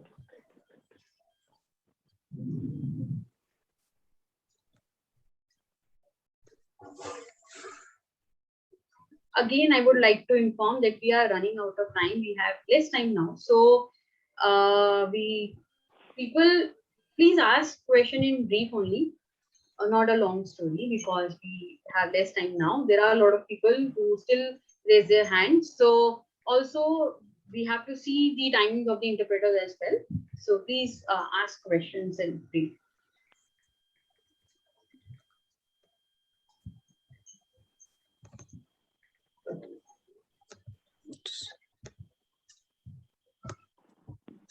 We'll add next one is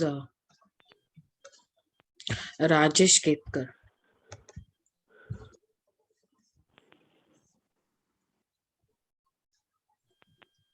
Hello, doctor. Namaste. So today we have the Teachers' Day, right? And you are a teacher to us today. You have been teaching us related to the cochlear implant. I would have just one question only. People say when you are have the cochlear implant, your sign, if you are learning sign language as well, then it will hamper your speech also. So there are a lot of people, they say that doctors say if you're learning speech therapy, that's fine. If you're learning sign language at the same time, then your speech will get, I mean, then you will not have the good speech and that would hamper your speech. So why the doctors say these things? Yeah. See, for example, you and Sonali both are doing interpretation, isn't it? Sign language. You both have learned sign language. Just because you learned sign language, did your speech skills reduce? Did it reduce? No, it did not reduce. You are fluent in both speech skills and sign language. So sign language, development of sign language and development of speech are entirely two different mechanisms. The two different physiological mechanisms.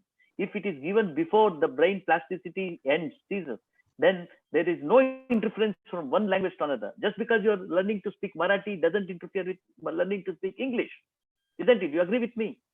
So it is the similar way. Just because you are learning one language, it doesn't interfere with learning the other language. It will not. Definitely, it will not. Okay. Otherwise, no person could have spoken more than one language. Whether hearing people or hearing challenged people, all of us should have developed only one language. But we have capacity to speak more languages, isn't it? So the perfect example is interpreters. You people have learned the sign language, and those learning sign languages not reduce your speech skills, isn't it? So also the same system will apply even to the hearing challenged people. Okay. Yeah, I think I've answered your question. No, you said it clearly, but I mean, interpreters are adult one. For the younger child, people usually say that you should not learn sign language. It will hamper your speech. Later on, you can learn sign language. So they always say, I mean, I have seen this thing in all the places. So I asked them, who told you? They said, doctor told us that, yeah, you should not learn sign language while you are learning speech therapy. So they are just stopping the sign language. So, I mean, if they would learn sign language, they would have the speech therapy also. We could have the codas as well, sight out deaf adult who knows the sign language also and the spoken language as well. So whether we should keep quiet in this thing, what would be the solution for it? The solution is to encourage both the languages. Because you're an adult, you can, as you grow, you cannot learn new languages. You agree with me? Can you learn Chinese now? Can you learn any other language now? No. But if the same thing was taught to you when you were young and going to school age, that time you would have learned the language, isn't it? So whatever languages we have heard in our childhood, we will never forget. Okay, so especially that applies to the mother tongue. Okay, so mother tongue, if it is not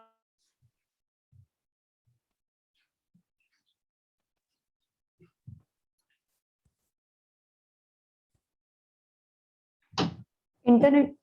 Yeah, doctor, we can't hear you.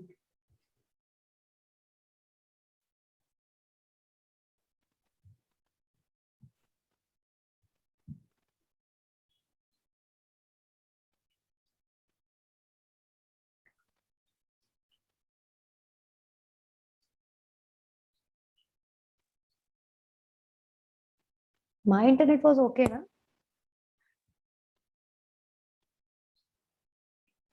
I think there is some network issue at doctor's place.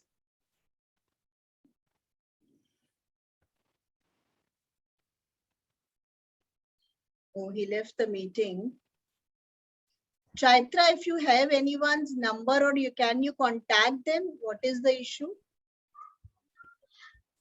Chaitra.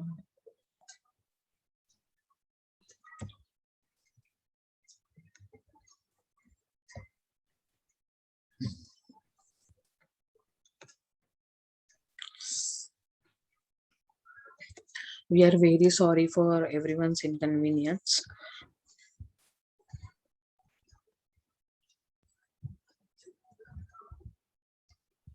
That's okay, no problem.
Is doctor coming? Have anyone messaged him?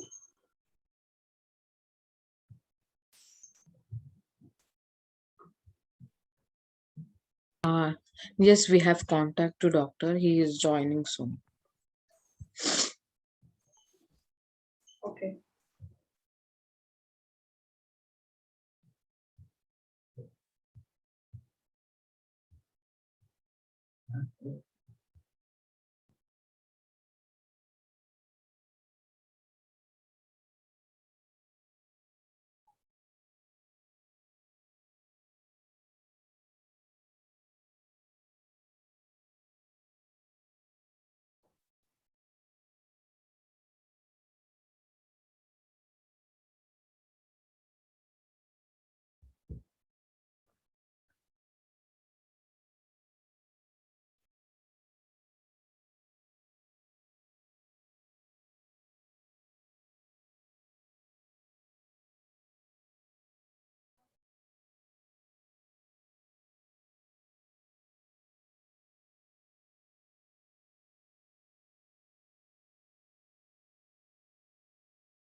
Hello, can you hear me?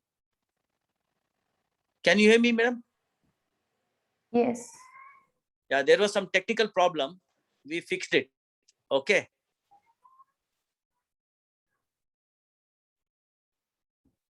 Thank you, doctor, for joining back. Yeah, thank you, madam.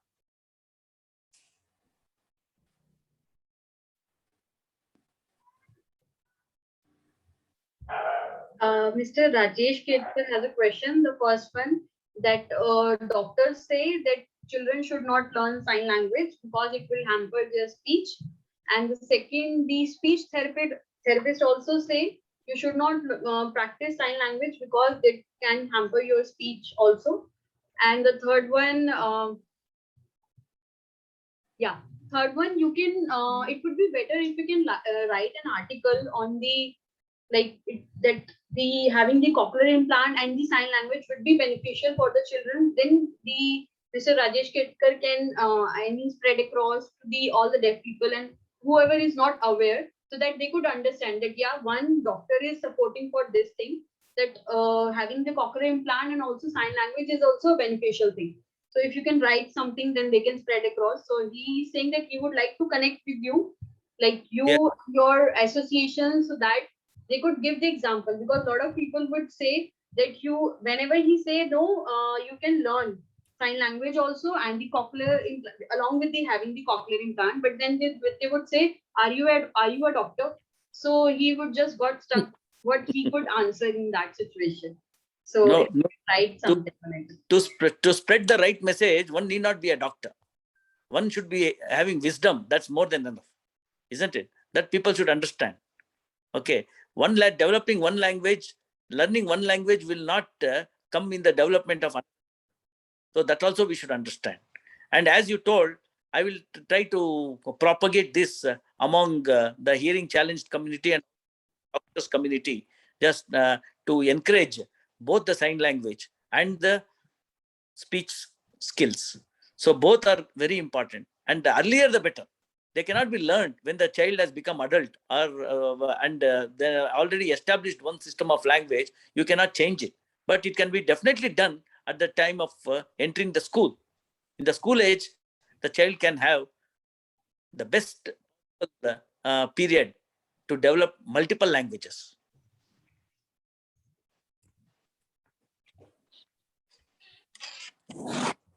Yes, right. Thank you so much, doctor. And one more question with the sign language and the speech therapy thing. No one said this thing, that they encourage both of the things. So you are the first one. I would like to, collaborate with you and work with you more on this thing, so that we can spread more awareness in our society. Thank you so much. Yes.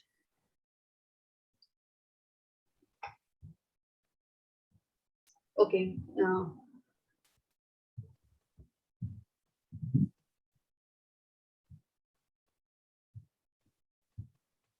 Hello, doctor. I am Murli. I am a deaf.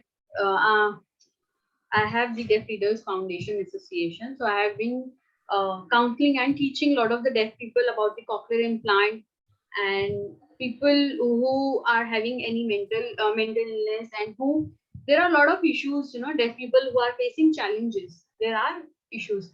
So there has been a research which has been going on as well. So there is a time in Delhi. So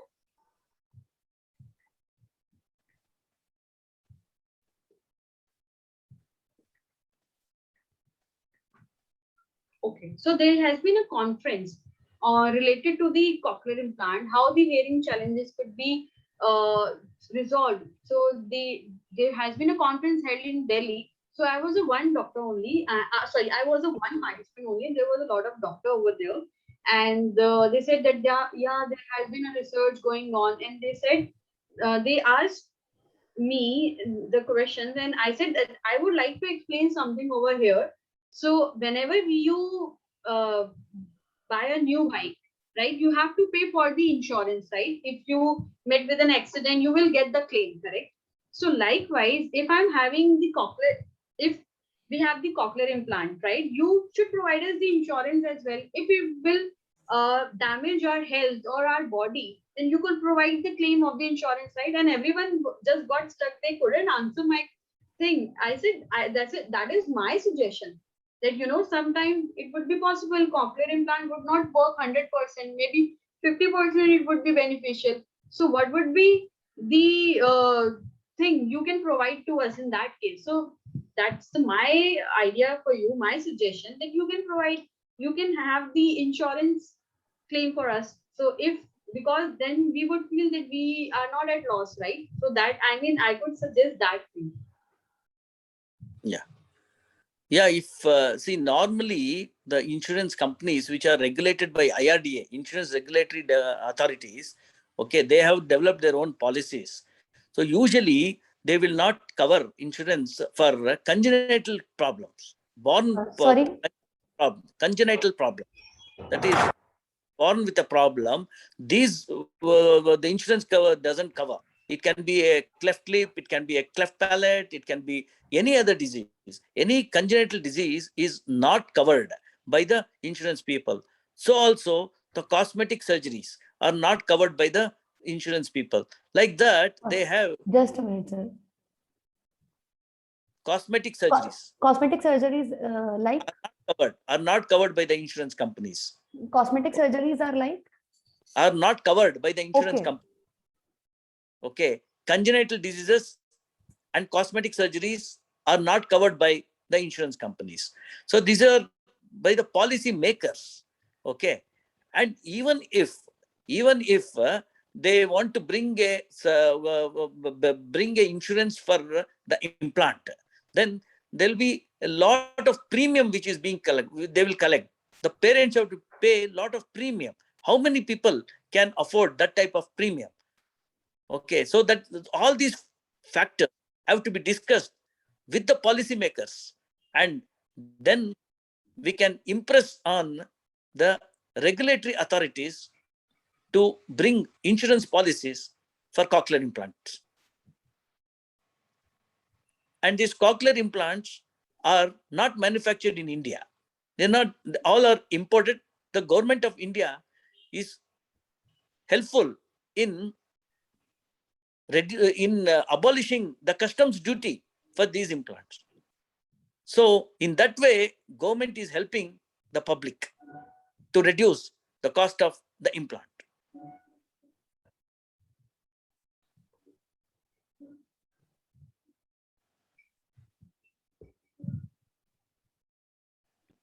Okay, so a child who are getting the cochlear implant, but if they have lost all their money on it, then again they couldn't have the benefit of it. They have to sell their house to make the payment, because then again they couldn't hear.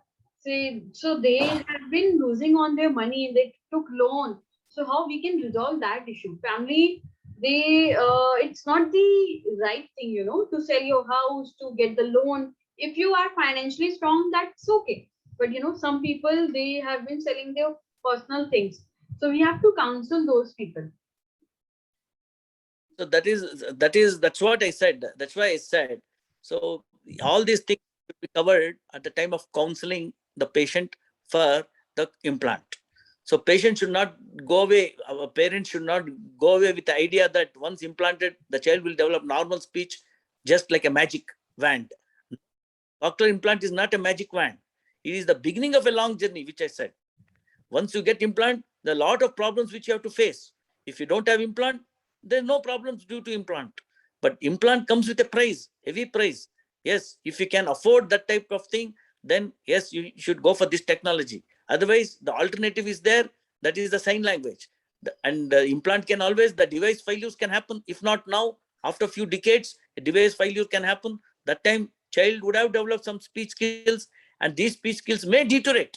See, once there is no continuous auditory input, then the whatever speech skills we have developed will start deteriorating unless we continue to give the auditory input. So that's the reason, keeping all this in mind, the sign language has to be encouraged, and it comes free of charge. Sign language comes free of charge, isn't it? So there are no problems involved with sign language. But all these things, the parents have to think and decide, because later they cannot decide. They cannot tell the child has to decide, because it will be late. So right. There is clicking clock which is above your neck all the time. There's only 6 years. Before 6 years, you have to decide. Yes. Before 6 years, you have to. I'm getting your point. Yes. Yeah. Yeah. Thank you. It's light just but all the parents, they think about the money. You should know whether you are financially strong enough to make the payment, to make the expenses. If you think you can't make all the expenses, then doctor have to consult the parents. Yeah. Yes. Have the doctors association, you should know how is the financial condition of a parents, whether they could afford the things or not. If they can afford, okay, no, you should let them know, right? Yes, madam. True. That's all. That's my question. Okay.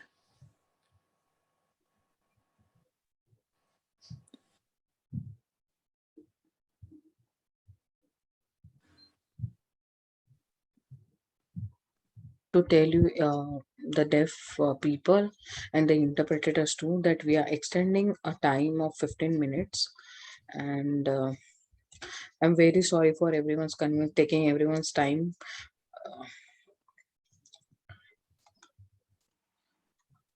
Let me just add Sajju Stephen.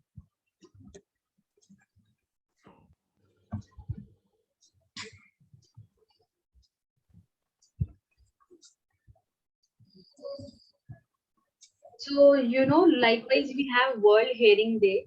UN has announced World Hearing Day. And also it is connected with the cochlear implant as well. But I mean, India can also propose to the IMA that they can also spread the policy to the doctors. Doctors can counsel the parents related to the cochlear implant and also simultaneously for the sign language as well. But we do not have this thing in our policy. Whether if it will be possible, then you can also connect with the Chetra as well. All the people, if you would like to spread across in Bangalore. Yes, madam. I will be actively involved. I think I can act a liaison between the hearing and the hearing challenged. Chaitra can actually can contact me frequently and make use of my skills and the knowledge. And I can also, from my side, I can also impress on my colleagues that we have to encourage the sign language. I'll do that from my side. It should be involved in policy. Yes, yes. It should be like black and white on paper. It should come out on black and white on a paper. That's what you mean. Yes. Yeah. Okay. Thank you. Next one, the Kajal. Hearing or interpret ಮಾಡಿ ಹೇಳ್ತಾ ಇದ್ದಾರೆ questions. Thank you, doctor, for your presentation. I understood better way before. I mean, there was not a clarification of it. Earlier, I was not clear on this topic. It was, like people would say you have to go for the cochlear implant. It's must, but you are a flexible word. I could see that, yeah, and people are getting that, yeah, you are encouraging sign language as well. But for me, I personally, I would not like I personally don't like cochlear implant. So when I went to the school, when we were not allowed to use sign language. They would say you have to speak, and they will, they will just have sticks on our hand, and they will just beat us that you should not use the sign language. So doctor would say no sign language, not at all. So they just stopped us to use the sign language.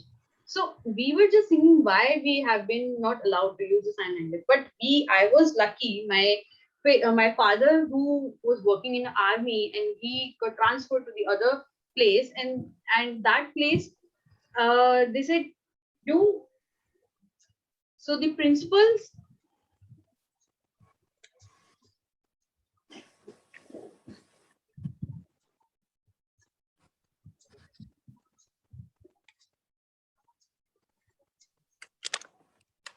Okay. So there was a child whose mother was a principal of that school, and he called my father, and she told my father that she could get the hearing aid that would be better for her. So my father got me a hearing aid, and they tried me for the speech therapy, and I was doing better, but I was not signing at that time. So I was using a speech. So later on, when I came back to Delhi, so I went to the association. People were signing over there, and I tried to learn sign language. But my father, he he went over there. He went to the ENT department,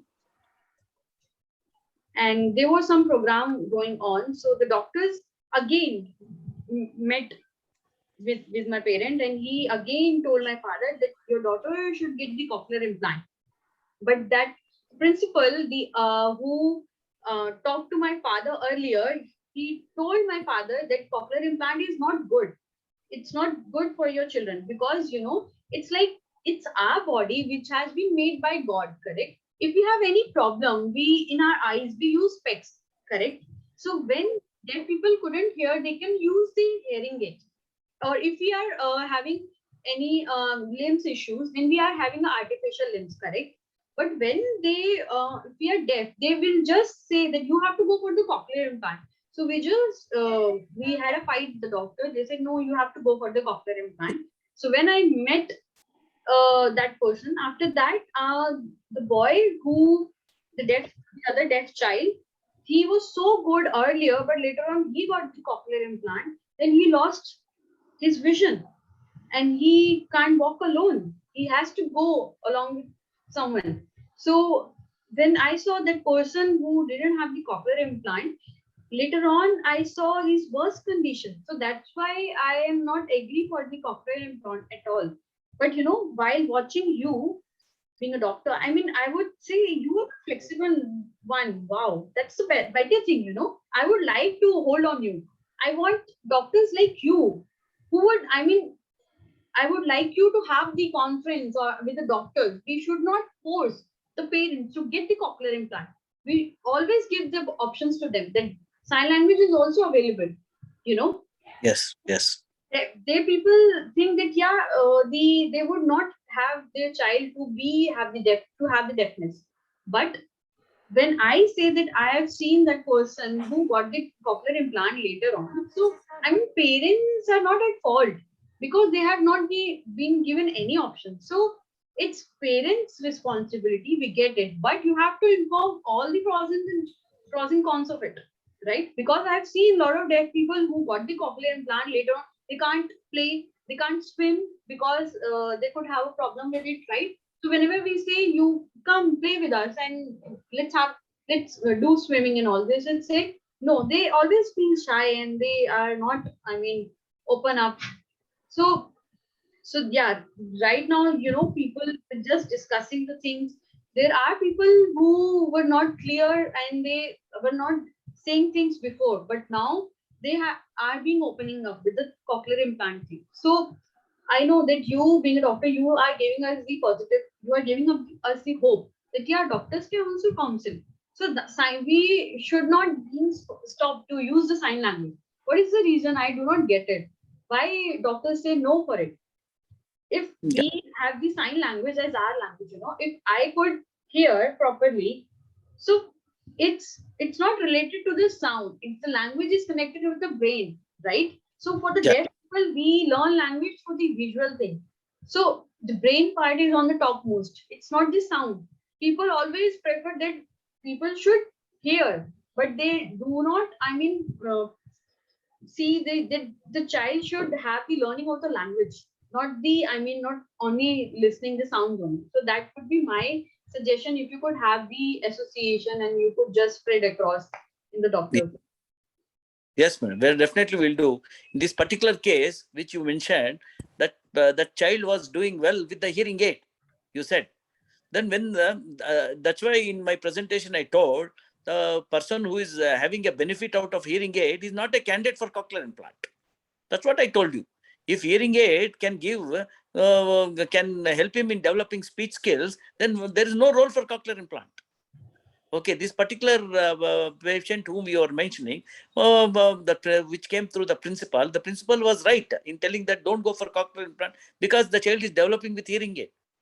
So there is a subtle, there's a line between who has to go for hearing aid, who has to go for cochlear implant.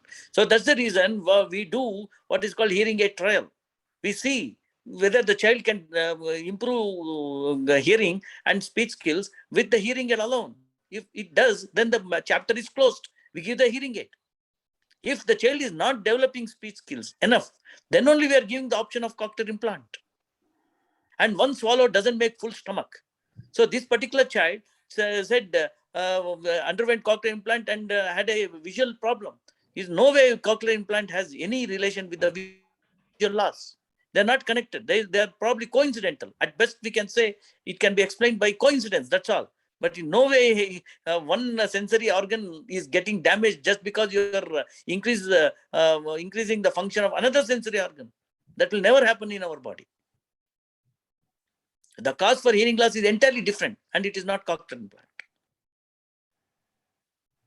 And the third point, as you said, yes, doctors have to communicate well, and everything is not in the hands of the doctors.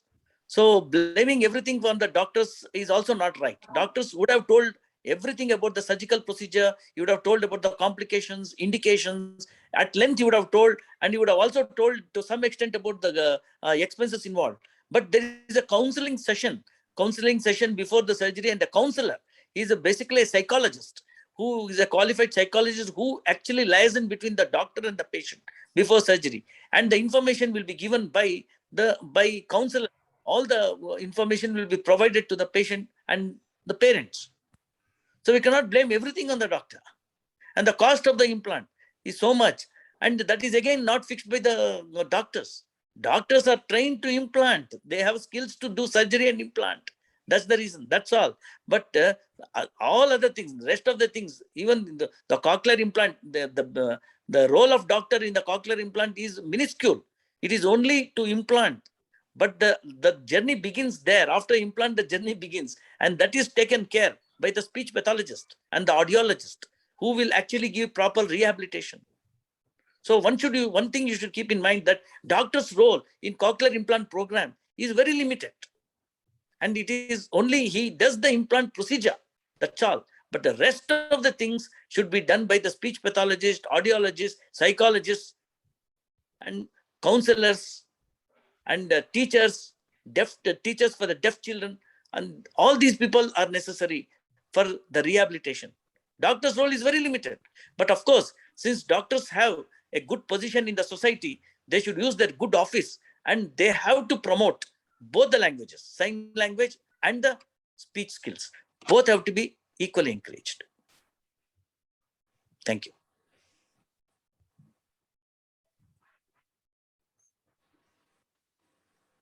Right. You said for the encouragement, right? But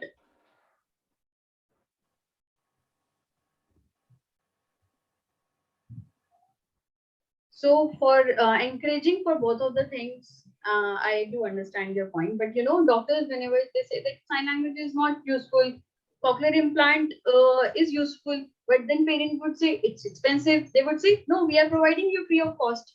So that's the thing. Parents would see, okay, they are providing for the free of cost, then they think that, okay, that would be fine. But I think we should tell them all of the things, then it would be their decision.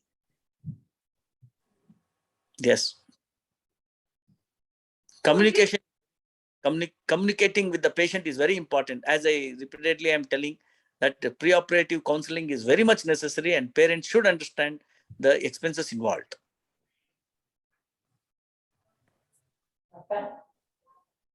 Can I ask you something, doctor? Yes, madam. When the child is very young, and at a stage when they come to know that he has hearing impairment, at a time they have no idea about the psychological issues of this. You think at what age one can actually do the cochlear implant for the child? And secondly, the hearing aid. What is the age that you would recommend these things? Because once they're grown up, they don't want to hear this kind of sudden change in their system, and psychologically they get affected many times from what I hear. So what is generally the age that is the right age for the child, once the parents know that they can do the, whether cochlear implant or hearing aid, with which maybe the child can still manage to try and speak or hear? Can you just tell me? Yeah. In fact, age is not the criteria, madam. The earlier, the better.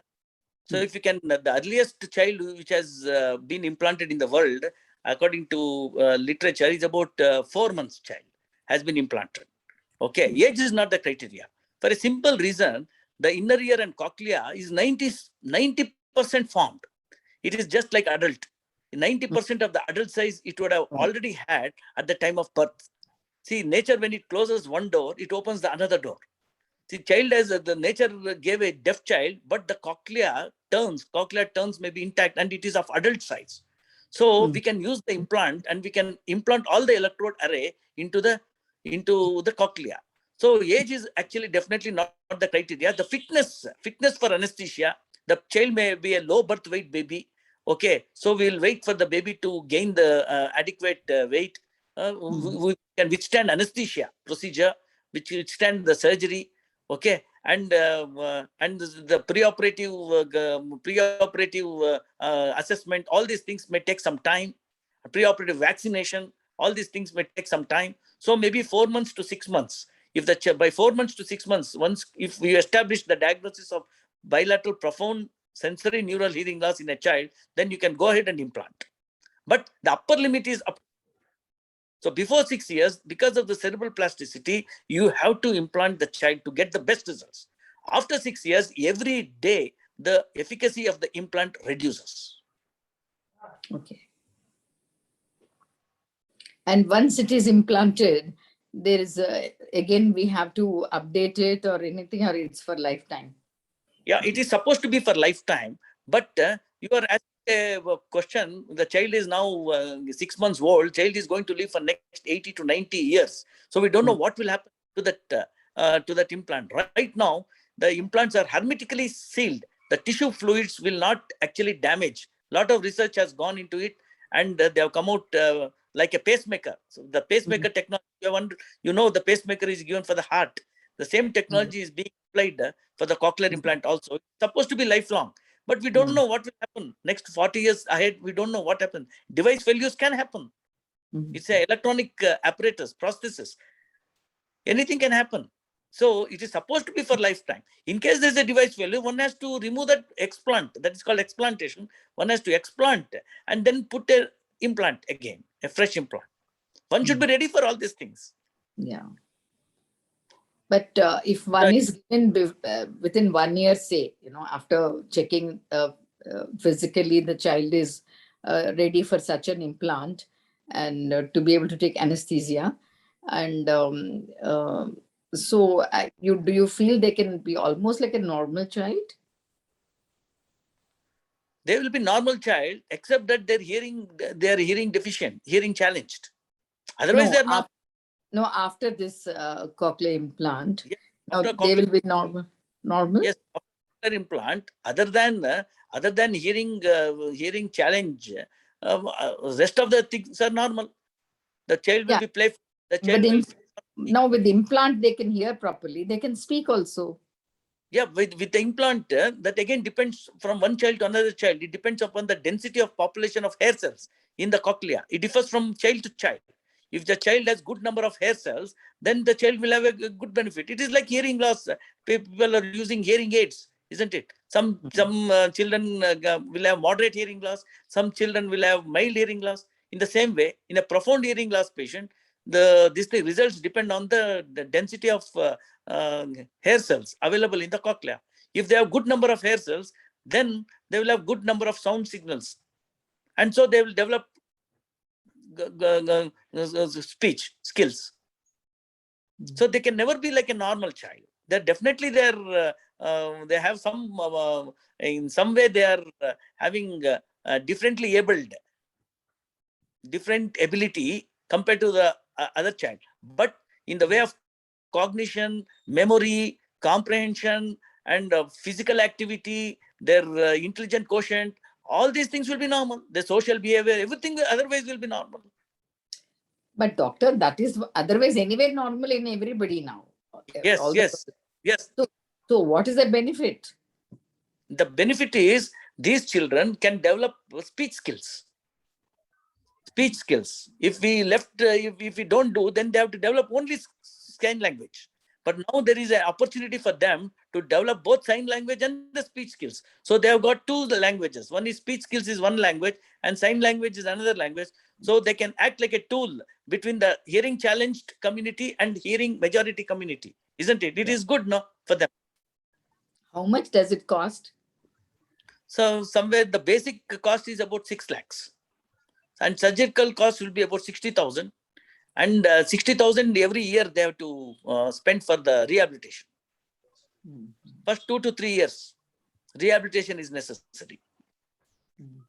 So it's an expensive affair, and but there are a lot of children who can afford it, and we have to give the benefit of that to them.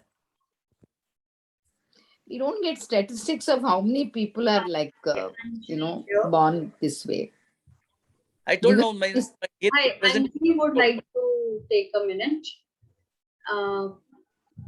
Thank you, the president of the AIFGW, chairman. Thank you for coming over here and joining the session and asking the question as well. We have to stop the webinar at 5, but we are running out of time. So it would be so Damini would like to ask, we could have one last question from her only. That's all. After that, we will be closing the session. Next time, we would have the session again, once again, the webinar, and we can have the doctor once again, because doctor would also be tired and interpreters would also be tired now. So we have to be careful about the timing as well. So sorry for interrupting you in between. We would no, it's okay. That's okay. So sorry, ma'am. Thank you, doctor. Yeah, thank you. So at last, we will be welcoming Saudamini.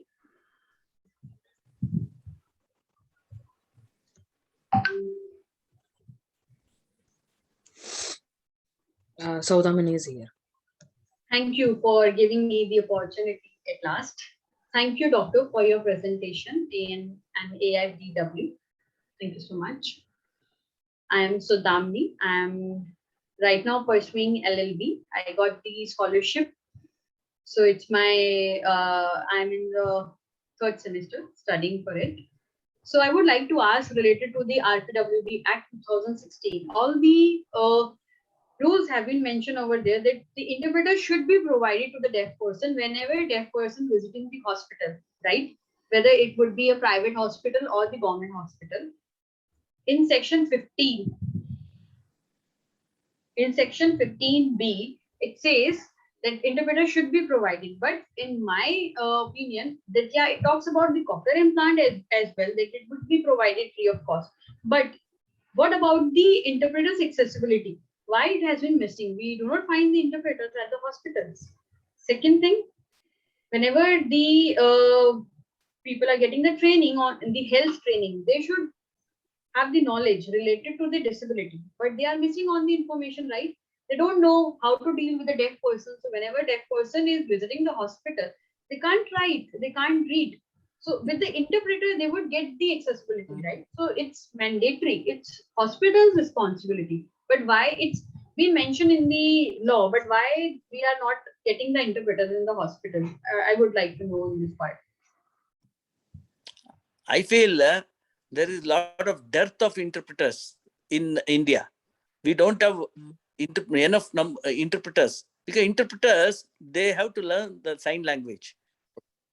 So very few people are taking up, the hearing majority people are taking up sign language to learn, efforts to learn sign language. That's the reason interpreters are less in India.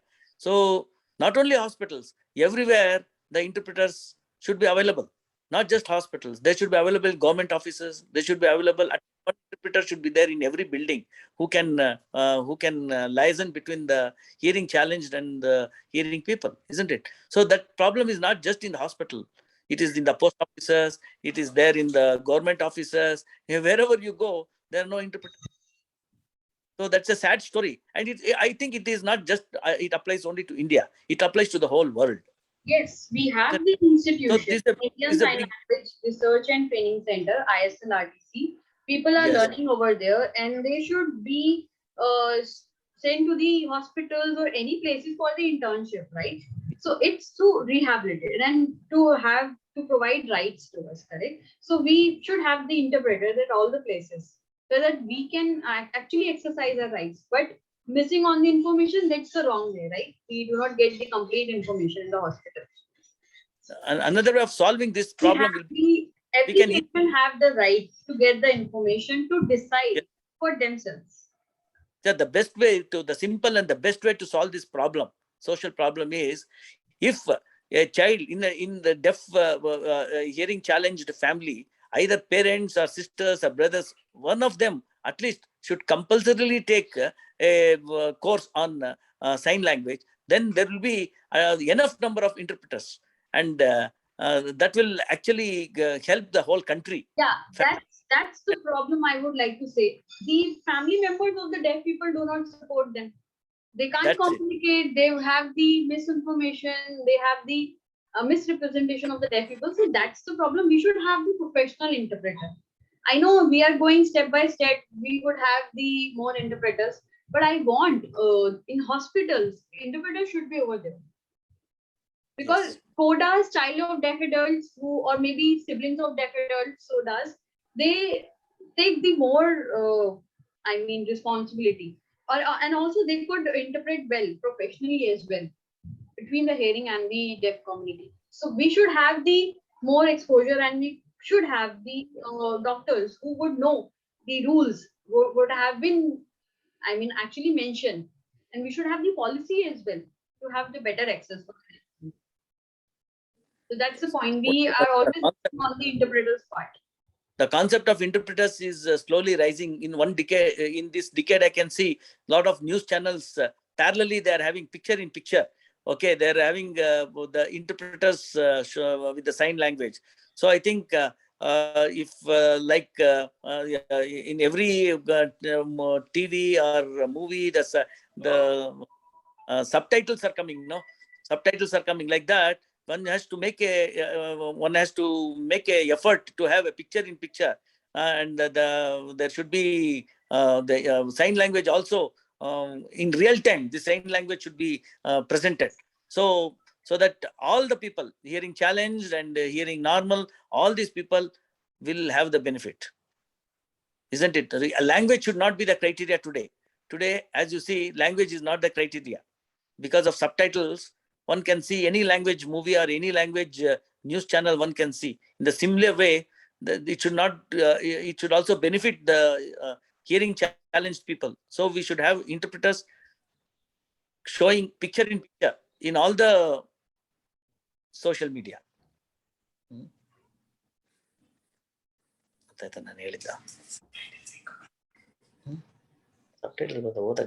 Okay. Thank you, doctor. Thank you so much. Thank you, sir. Thank you. It was wonderful, wonderful presentation and explanation from you. I think yes, Chaitra just a wants to second. say something. Yeah. Let Chaitra speak. Chaitra. Okay. So sorry, everyone. We could not extend the session more now because I know there are some people who are still left and they want to ask questions. But we hope that we will have it next time. But thank you so much, doctor, for coming over here and explaining us all the things. We would have the session once again. Don't worry, everyone. We will plan it once again. If you have any doubt, you can email to us and we can ask related. We can ask the doctor if you have any query related to the cochlear implant. We can ask the doctor, and we can easily answer your questions, whatever you have.